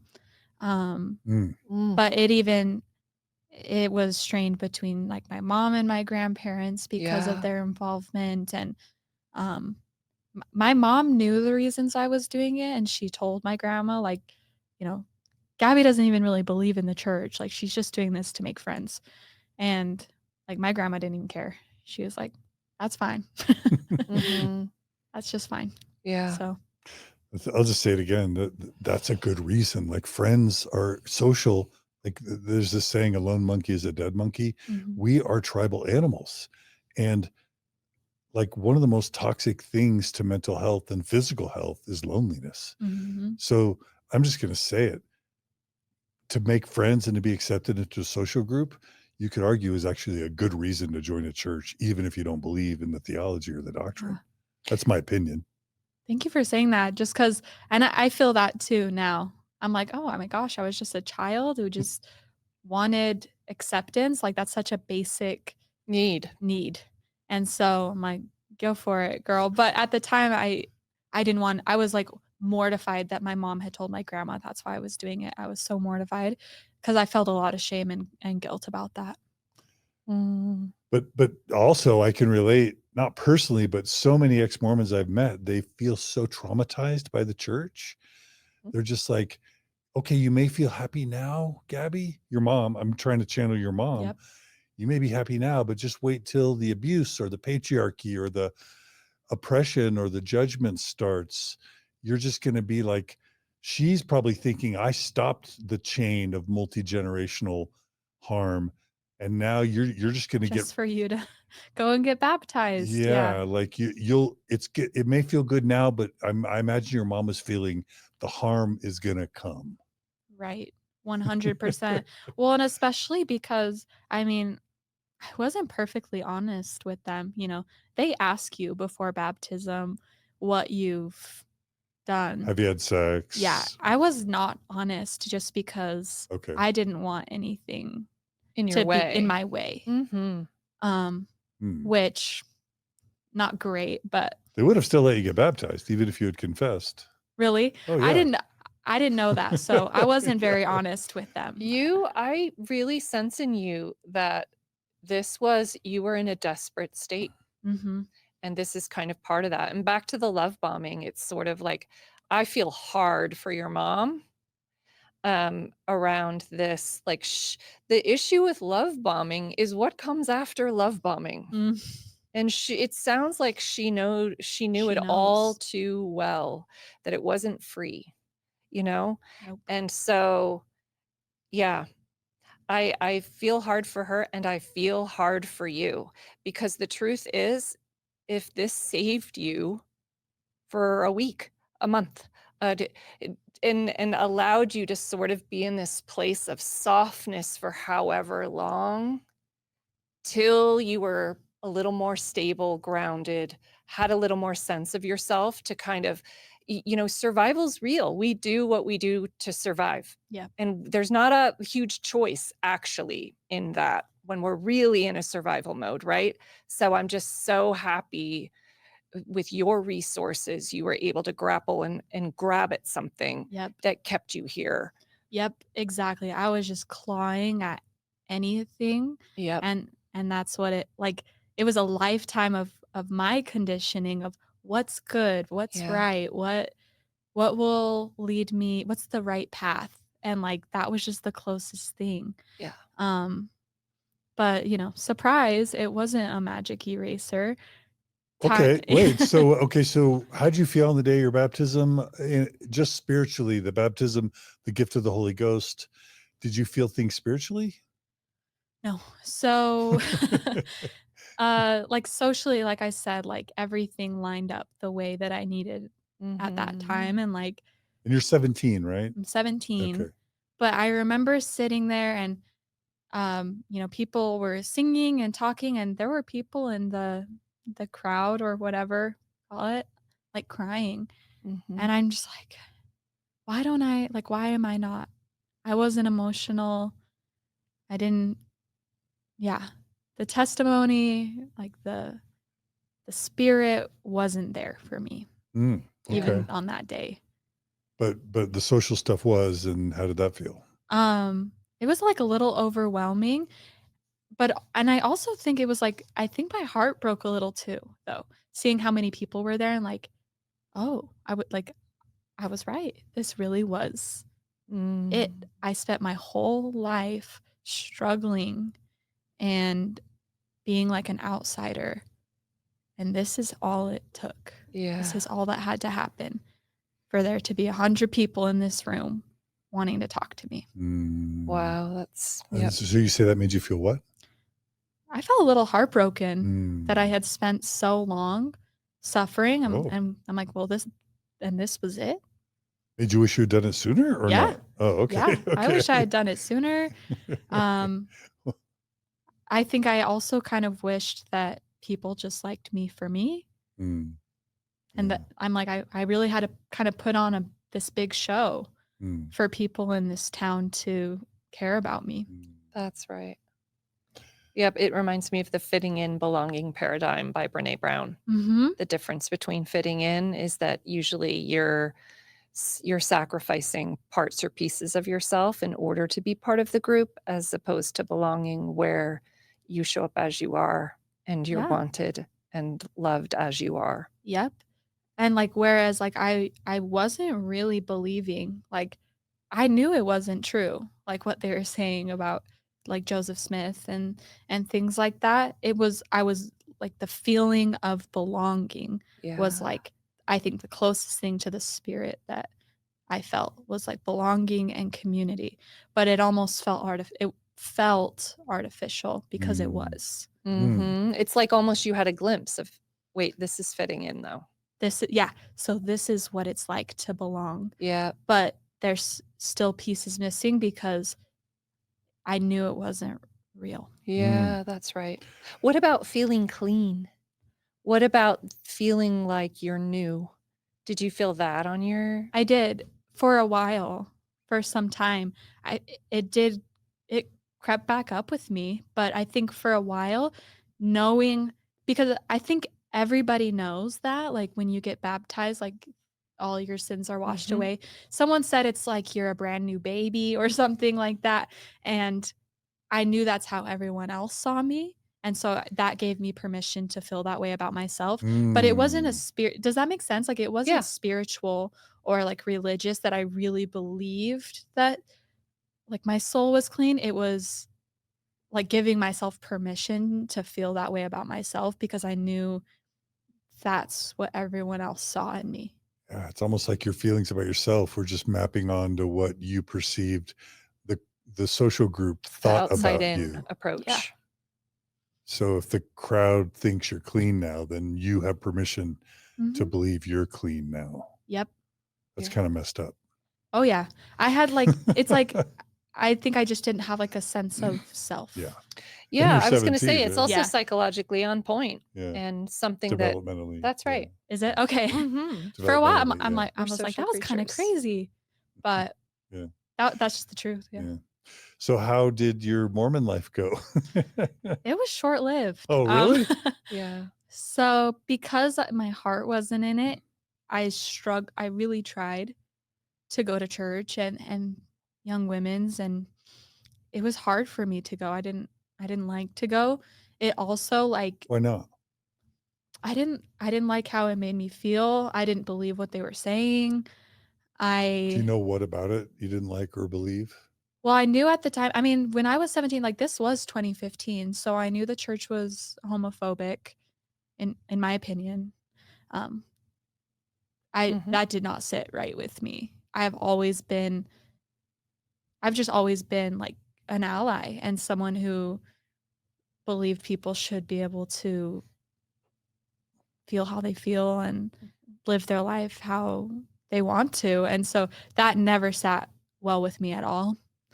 I think the purity culture, actually going to church and stuff, is when it started to creep back in with me, even though I had been baptized. The worthiness stuff. The worthiness, Yeah. knowing I hadn't been honest, I think there was like some guilt and just so much. I mean, shame is the word I would use for this period of my life. So much shame that it was hard to go and like pretend like I was like a believing member because I just wasn't. Yeah. I couldn't put on the show anymore. Did you like maintain these friendships, become besties with these people that helped bring you in? For a while, yeah. In fact, the people who had kind of like cut me off and stopped being my friend after I had reached out for help, they like hopped right back into my life. They were the non-Mormons. they were Mormon. No, they were Mormon. They just they the kind of were okay with hanging out with that. They were like edgy Mormon. They were edgy Mormon. They were cool with that. You know, we all listened to like the screamo music and like they liked the same music and were tolerant to a point of everybody. They didn't know the extent. Like they didn't know about the cigarettes and the drinking. Like I think had they known, those people would have been cut off as well. But for me, coming to them and telling them, "Hey, this is what's going on in this group and like I need help or whatever," they were like, "Whoa, I didn't know any of this was happening." And we were all kind of cut off. Does that make sense? So I don't think they knew the extent of what was happening. But they came to the baptism, wanted to be my friend again, which felt amazing, that I felt like I had earned these friends back. Yeah. Okay. And you got us to dances. Did you Yep. start dating Mormon boys? A little bit, yeah. I mean, it's like Mormon, so it's very casual, but like, yeah, I started hanging out with Mormon boys and we kind of like, there was one situation where we kind of expressed we liked each other, but he's like, we're not getting into this. I'm going on a mission. He was graduating early to go on a mission. So like that was my next kind of like fling, was somebody who was leaving on a mission. I went to prom with a Mormon boy. But then the end of my senior year, I actually met my husband, so who was also Mormon at the time. Okay. Yeah. Was he a return missionary? No, he never went on a mission. So his mom passed away when he was 17. So like right at the time that I was getting baptized, his mom passed away and kind of lost his faith at that time, and wasn't even considering going on a mission. Yeah.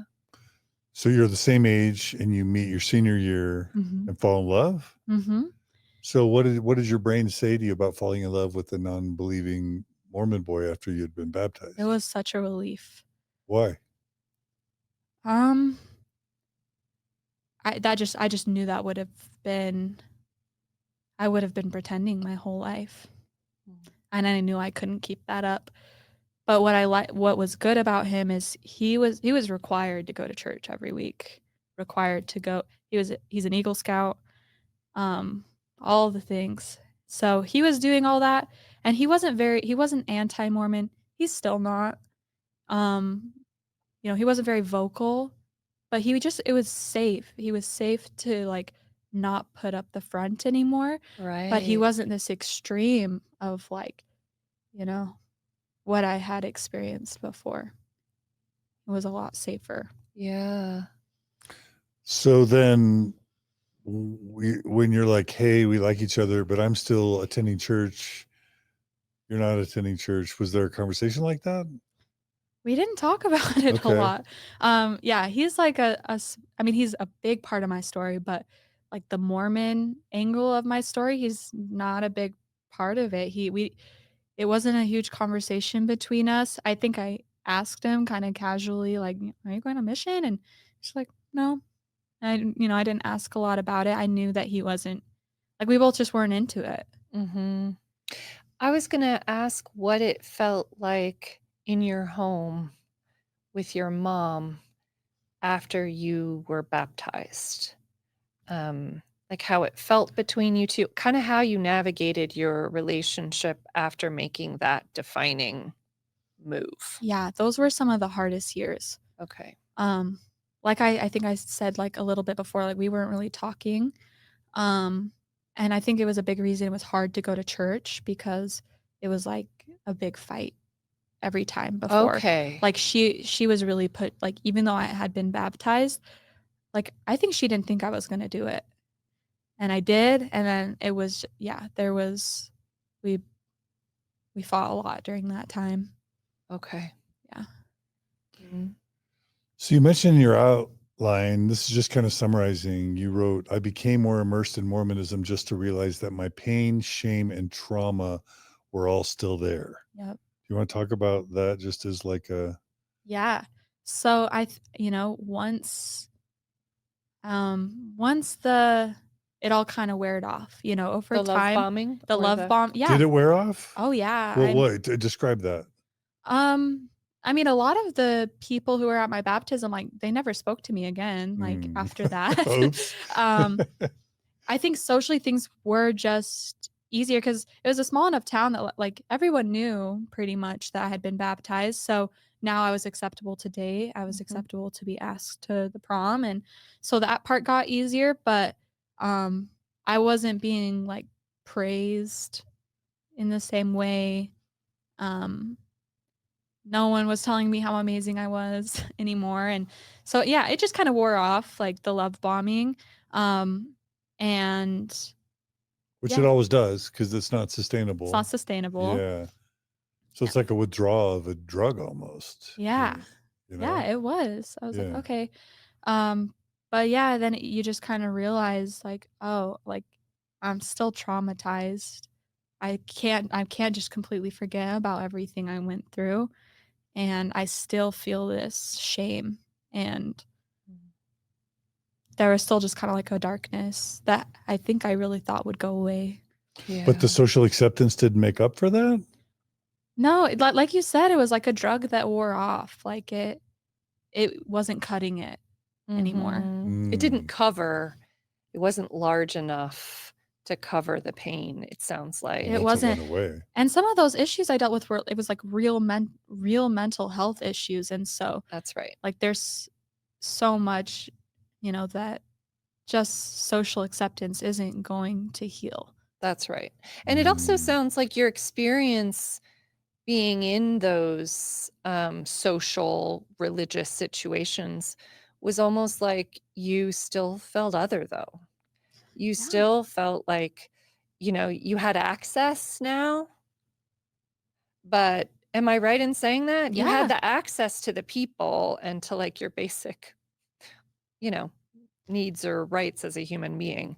But you actually didn't feel the same. No, and like it kind of brought out other things that made me different, right? So, I mean, a lot of people who go to Davis are it's a very wealthy school. Like a lot of kids were driving like brand new Range Rovers, and it's a very divisive school. They had like a north end and south end, and if you hung out the north end, like you were probably a geek. And like, weird things Mhm. like that I What were still the South End? the south end was like you were probably wealthy, you're popular. Okay. Breakfast Club is It alive and well. it was like a movie. There's a staircase called The Stoop, and if you're really, really popular, you got to hang out there between Mm. classes. Oh, wow. But anyway, I wasn't one. I wasn't one of. I still was different. Yeah. I live. Me and my family were like low income. My parents were divorced. My mom was going to school full time. Yeah. I was Mormon. I still didn't have that family that I thought, I didn't have that perfect Right. family. Yes, it didn't fix it. I didn't fix it. Mm. I still felt alone. I still felt different. And especially like alone in my household, like my relationship with my mom was so damaged from that. Hmm. Like we weren't getting along. I was still like so alone. Yeah. Mm. Yep. Oh, it's kind of that wherever you go, there you are. Yeah.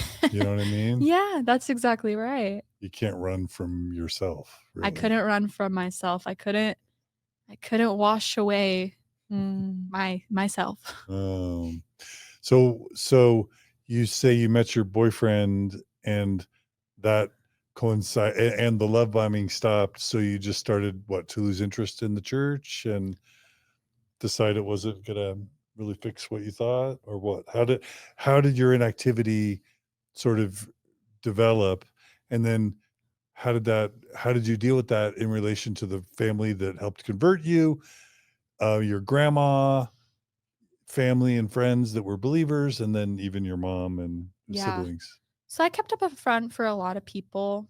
Even like my husband's family is still very Orthodox. His dad is remarried and very Orthodox. Me and him put up a pretty good front. Like, we would go to church with his family because he lived far away. He lived in Heber. I was in Kaysville, so like an hour apart. So I had we met through my cousin, and my cousin lives up there, and so I would stay there the weekend, and then I would go to church with his family every Sunday. And so I think like to everyone around us, like all was in line. Mhm. Okay. So it was still kind of like a silent internal Yep. thing. And like I said, like we didn't have a lot of conversations about it, me and my husband and I at the time. I don't think he knew what he was doing, or Yeah. not.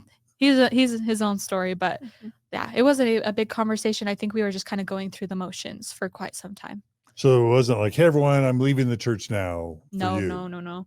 And we also like we got married really, like we were engaged at 20, and we lived in Orem, and so we were like very immersed in the culture and like Mhm. definitely going through the motions still. Not BYU. I graduated from UVU. Did he have to explain to his parents why he wasn't going or his dad why he wasn't going on a mission?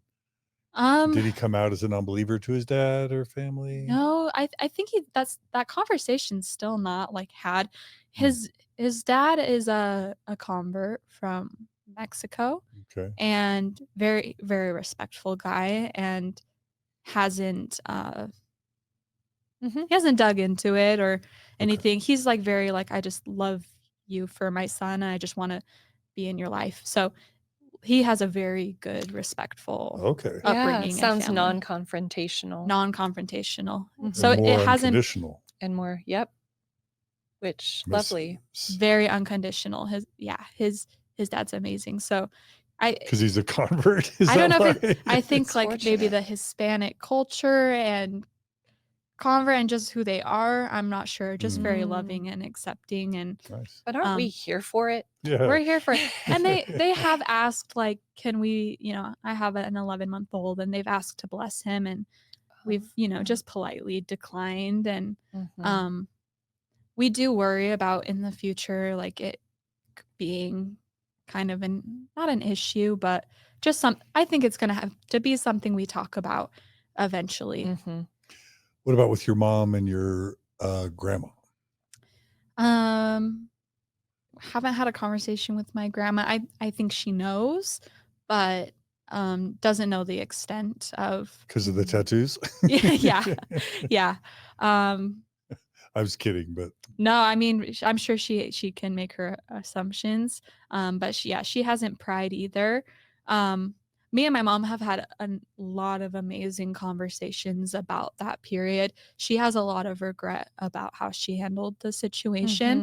Mhm. Yeah. She definitely sees now like you just needed Yep. some love and acceptance, and like she's apologized like, I'm sorry I made it harder on you. And she was going through her own yeah. things, and so yeah, things are a lot better now, and she's like totally understanding of what went down and why, and we've Yeah. had a lot of really good conversations about that. How do you navigate, going back to your grandmother, how do you navigate kind of family systems gatherings? So Sunday things or now? Um, Now in my life, like as an adult, I'm a lot better at boundaries, and I don't attend a lot of things. And Mhm. I think over the years, I think everyone's kind of like uncomfortability with each other has kind of separated us. So there's Yeah. not as many of those gatherings or reunions. I think now I have a lot of like quite a few cousins who are I would imagine. not active, or I think it's actually a lot more common now. People are kind of I think it's like they're like quiet quitting, like quiet leaving, just kind of they're not everyone I think is making like big declarations, but I can kind of spot who's like, I don't think Yeah. they're attending anymore. But You write, this culture of happy forever families told me my family wasn't good enough. Do you want to, because like, I think universally Mormons would say the best teaching in all of Mormonism is the teaching of forever families. So it's all, and maybe the atonement, like would be the other one, Jesus and the atonement. But like any Mormon is going to read that phrase, the happy forever families teaching is problematic. Do you want to address that? yeah, I think that's absolutely true because again, from my education, what I know now is there are so many ways to be a family. And there's such a variety of families out there. And to say there's only one way to be a family is so crazy and harmful to kids everywhere. Mhm. And I think to me growing up, even when my parents were married, we were not tight knit. Right. And to have like my parents divorced, to have my mom working and at school, like she was like a boss, like single mom. And but Yeah. I what I saw was a lot of like stay-at-home moms who were like very involved in the school and very involved in activities. Like my mom couldn't be there. She was either, she was going to Weber State, Yeah. or at work. And so yeah, there was just throughout my life there was always some way that my family wasn't measuring up to what I thought they were supposed to be. Right, and just speaking to your mom is absolutely being heroic and Mhm. developing herself, but within a Mormon system, she's gonna not get any, you're not going to hear how valuable that is. Nope. What you hear is valuable is kind of being home, serving, callings, right? Yep. Yeah. 100%. And that's what I saw growing up was, like my mom wasn't in the PTA or, just it felt like my mom's not involved in this way because we're not Mormon, which wasn't true. Like lots of parents work, Mhm. but I did feel left out or, othered or different in that way that like my mom wasn't as present as what I saw Mormon kids' moms were. It's so tricky because I think it's okay for a group or a culture to have like a standard or like an ideal to strive for. Mm-hmm. But it almost seems unavoidable that if any cultural group has an ideal, it's going to make a bunch of other people feel like they're inadequate or Mm-hmm. inferior or don't live up. And on the one hand, I don't think the answer is for cultures or groups not to have ideals or standards. But then how do you have an ideal or a standard and make everybody else feel like they're just as good? Yeah. It's almost impossible. 100%. Well, and I think the problem that we see is like when your ideals or standards exclude so many people and exclude so many groups, Mhm. I think that's when I really start to have a problem with it, which that ultimately is why I'm like, I don't even want my name associated with this organization. That was when I was like, I think I was 23 or 24. So You just a few mentioned years. 2018 2018. Yeah. that you did what? I took my name off church records. I became actually very aware of like the racist background and the real homophobia within the organization. How'd you learn about that? I mean, social media now is a lot better. Even when I was in high school, I wasn't coming across that, but like Mormon stories and a lot of ex-Mormons speaking out is how I found out about that background and was actually able to like see talks that happened, in the past. And it was when I was like, that was a hard stop for me. Seeing past Mormon leaders say racist Mm-hmm. and homophobic things Yeah. made you say, I can't stay a member I of can't this. stay a member. And getting a college education in family science and learning, their standards for like what a family is. It's not real life. It's a, Mhm. The Mormon church's standards yeah. for like the traditional patriarchal husband works, mom stays home, Mhm. lots of kids. You're saying what? I'm saying it's a fantasy that it's unfair and it excludes so many groups. And I now, like in my life, I know so many different types of families and people, and like they're all beautiful. They're all like worthy and great. And I just at that point in 2018, I did not want my name associated with the church anymore, and was comfortable saying like, yeah, I don't stand for this. You also mentioned coming to a realization about forgiveness and love, Mhm. God versus yourself. Do you want to talk about that? Yeah, so I over the years got involved in EMDR therapy. What is that for those who don't know? For those who don't know, it is revisiting memories and reworking them, like revisiting the feelings, going back to the memory, and you almost feel it all over again, what you felt then. And you kind of dissect it and heal from the bottom up. And there's usually like lights. Mhm. There's always some sort Bilateral of bilateral eye movement. stimulation. For For yours, mine, eye movement. yeah, so for mine, I had like a screen and there was a dot that moved back and forth to clicking in side by side headphones. So, Mhm. and you close your eyes and you do your best to really like focus and bring yourself back to those really traumatic moments and times Yep. and talk through them. Mhm. What that made you believe about the world and yourself. And yeah, we're just working through that. Are you comfortable sharing what realizations you had from EMDR? And Yeah, I mean, just realizing like how young I was Mm-hmm. and like doing that inner child work, like revisiting and like like imagining sitting there with that little girl. It was so emotional. Um and just realizing that that little girl was like so deserving of love and acceptance, and that's not something that should have to be earned, and that even the traumatic things I went through, like that those things didn't tell a story about me. Like those are just for things that happened, and like just completely changing what I believed about myself. Yeah. Yeah, you wrote, I finally gave myself the forgiveness and love I was told only God could give me. Yes, because that is what I really believed or was told for the longest time, was that I needed church or God to give me the permission Mm-hmm.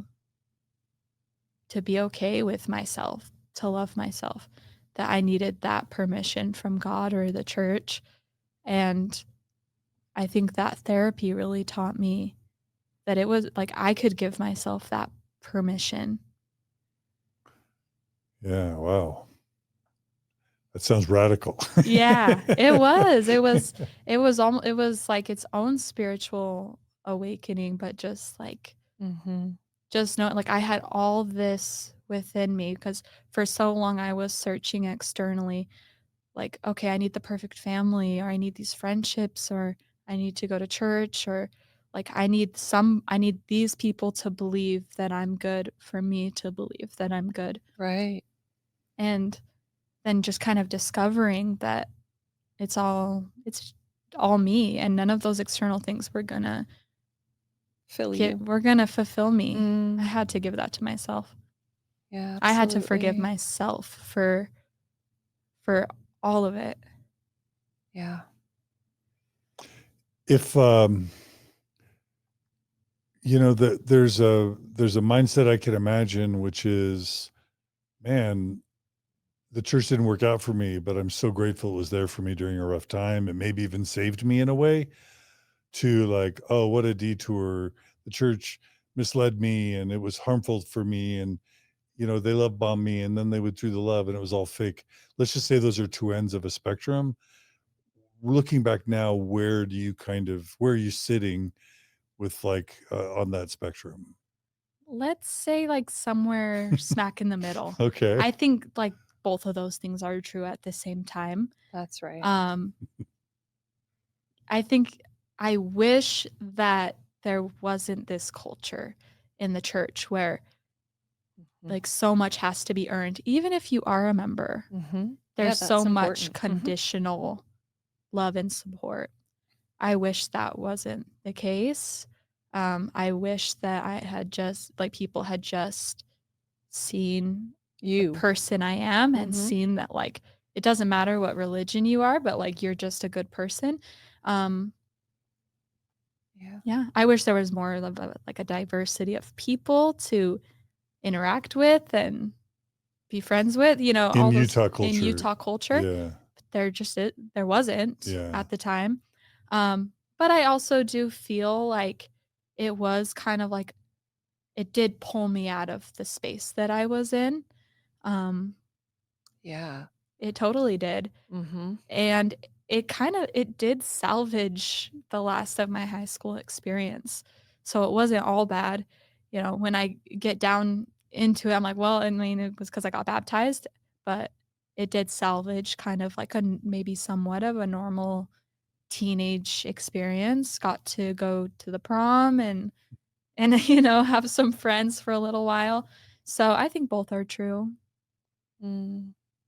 Mm. I don't feel like any anger or resentment towards the church for that reason. I'm very aware that it was just like the conditioning I'm of these people. curious also if that experience made you more sensitive to relationships where you have to fit, like you're noticing you're fitting in. You notice, actually, I'm filtering here, or I'm not being authentic here, and if that's something that came out of that experience, having lived what it was like to be part of a group, Yeah. but then being required almost to kind of show up that way.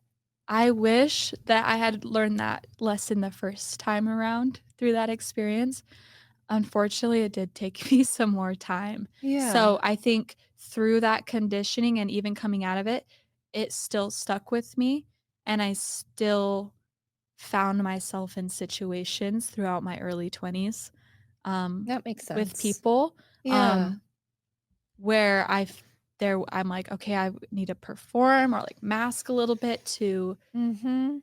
get approval or find acceptance. And then, as soon as, just like my experience with Mormonism, as soon as that front breaks, everything kind of crumbles.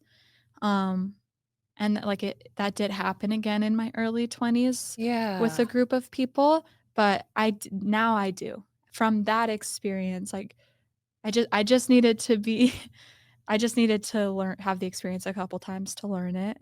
But now I do. Now that experience helped me see, like, Create awareness. create maybe. awareness and like look back and be like, okay, this is a pattern of mine. Yeah, that's right. Yeah. Would it be a stretch to say you feel at least some gratitude for the church for being there when you needed it, in spite of the toxicity of the culture it also created in Utah? Ah, Hmm. that would be a nice thing to say, that I had gratitude. Well, I'm not. I don't want you to say No, things you don't. no, feel. I don't feel that. I don't feel that. I think it could have been anything. Honestly, I think it was the closest thing that I had at the time. And I in my life, I think the church created more harm than good. Mhm.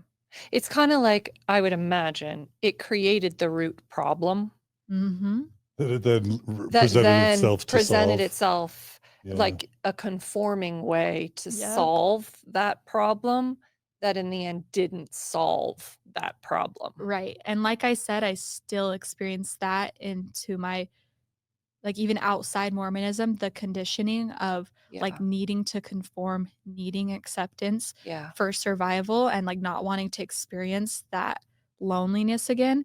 It drove me to do Thing. Yeah. the same thing, like just not having boundaries, not like being able to say, like, this is who I am, you should accept me the way I am. Yeah. That was something that followed me even into adulthood. Yeah. I mean, that makes sense to me that it would. Yeah. Mm-hmm. And for better for worse, different viewers might feel differently about this, but the Utah landscape has dramatically changed between 2015 and 2025. Mm-hmm. Salt Lake County is now more non-Mormon than Mormon. Wards and stakes and chapels are all closing across Utah, even into Sandy, Cottonwood Heights, even into Draper. That's not to say the church is shrinking everywhere. I guess in Utah County, there are areas where the church is still growing. Mm-hmm. But weirdly, I just read a recent report, I think from the Pew Foundation, that said that Utah was like in the top 5 in the country for religious switching away from religion. In other words, Utah had a higher percentage of people leaving religion than like 45 other states in the country. And so, for better or for worse, Utah is becoming less Mormon. Yeah. Well, and it's interesting because, I'm still like Facebook friends or Instagram friends with a lot of these kids from high school. Yeah. And I'm like, Are a they lot of leaving? the kids who kind of outcasted me Mm-hmm. and, or, didn't want anything to do with me Or what? are now ex-Mormons. Oh, really? Or, Yeah.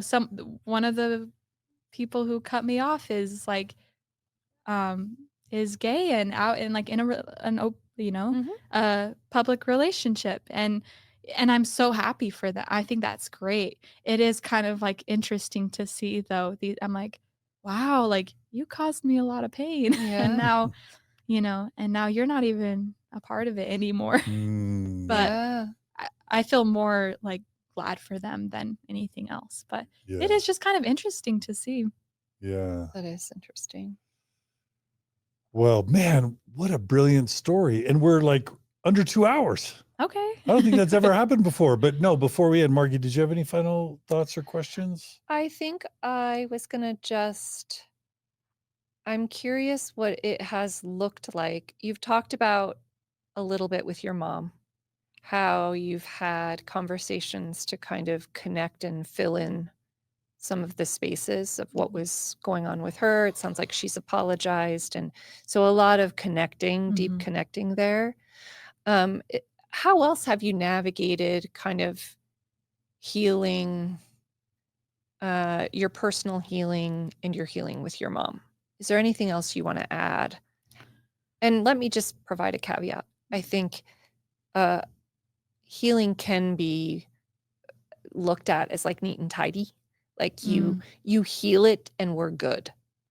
And that's not what I'm talking about. I view healing as like ongoing, oftentimes practicing new, if there's conditioning involved, you're actually, practicing new ways of thinking for the rest of your life. Mhm. Right? Like Yeah. sometimes that's the healing, or just Yeah. regulating your nervous system is healing and can go on for the rest of your life. So I'm not talking about healing as like, whoo, All glad I done. put a Yeah. bow on that and I'm just feeling so past that. Right. Right. But what has healing looked like for you, and also in your relationship with your mom, that repair work?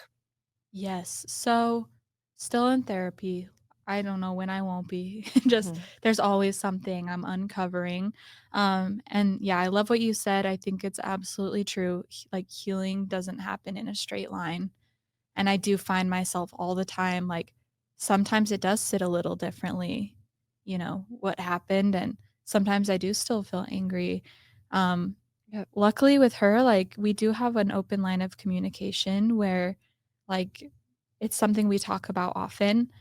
And now as a mom myself, I realize like even parents are trying to heal. And, I know she didn't have a lot of tools or support herself for her own Mhm. healing. And, there's no handbook. I know that as a parent now.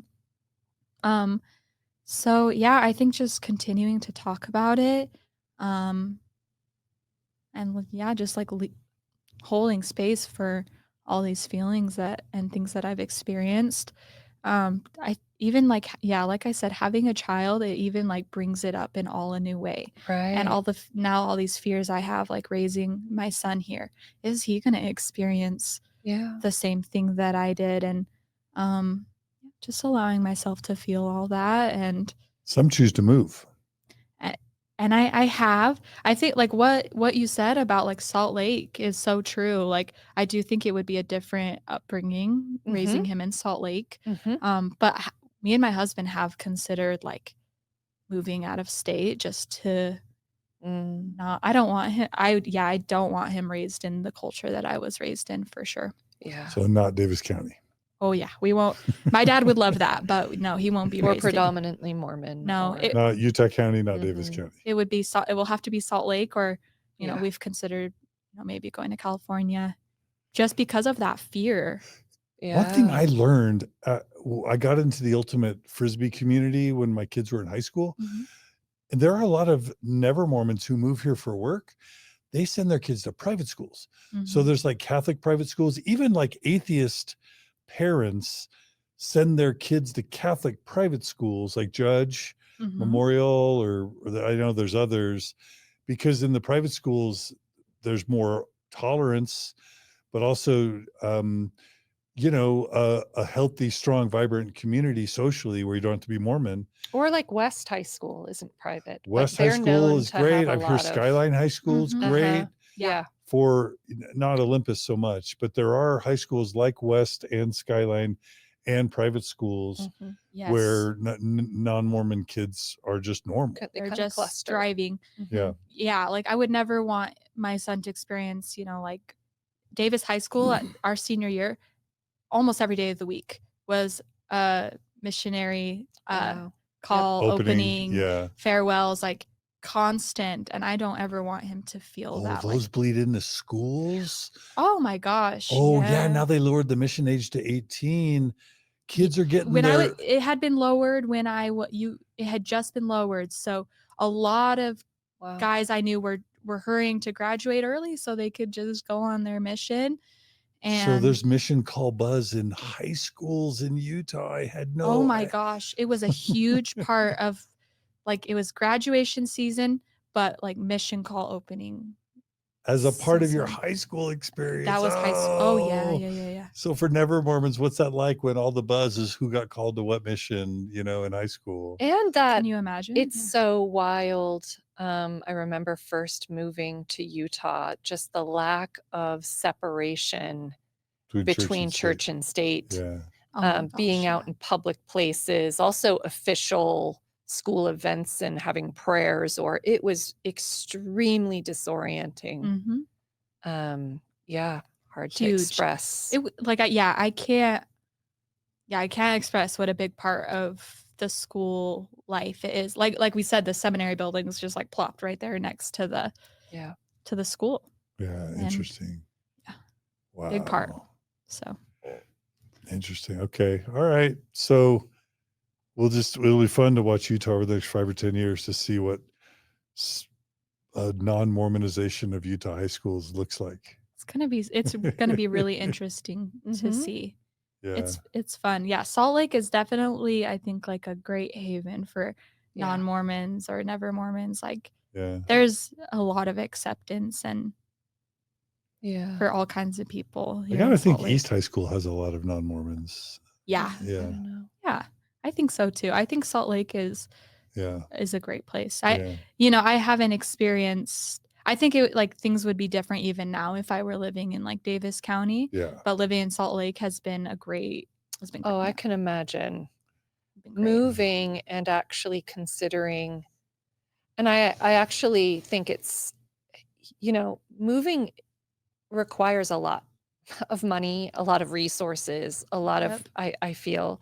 So all the support for looking at different places, different soil for you within the state Mhm. that actually, you can make a bit of a move and actually experience quite a different life Yes. within the state.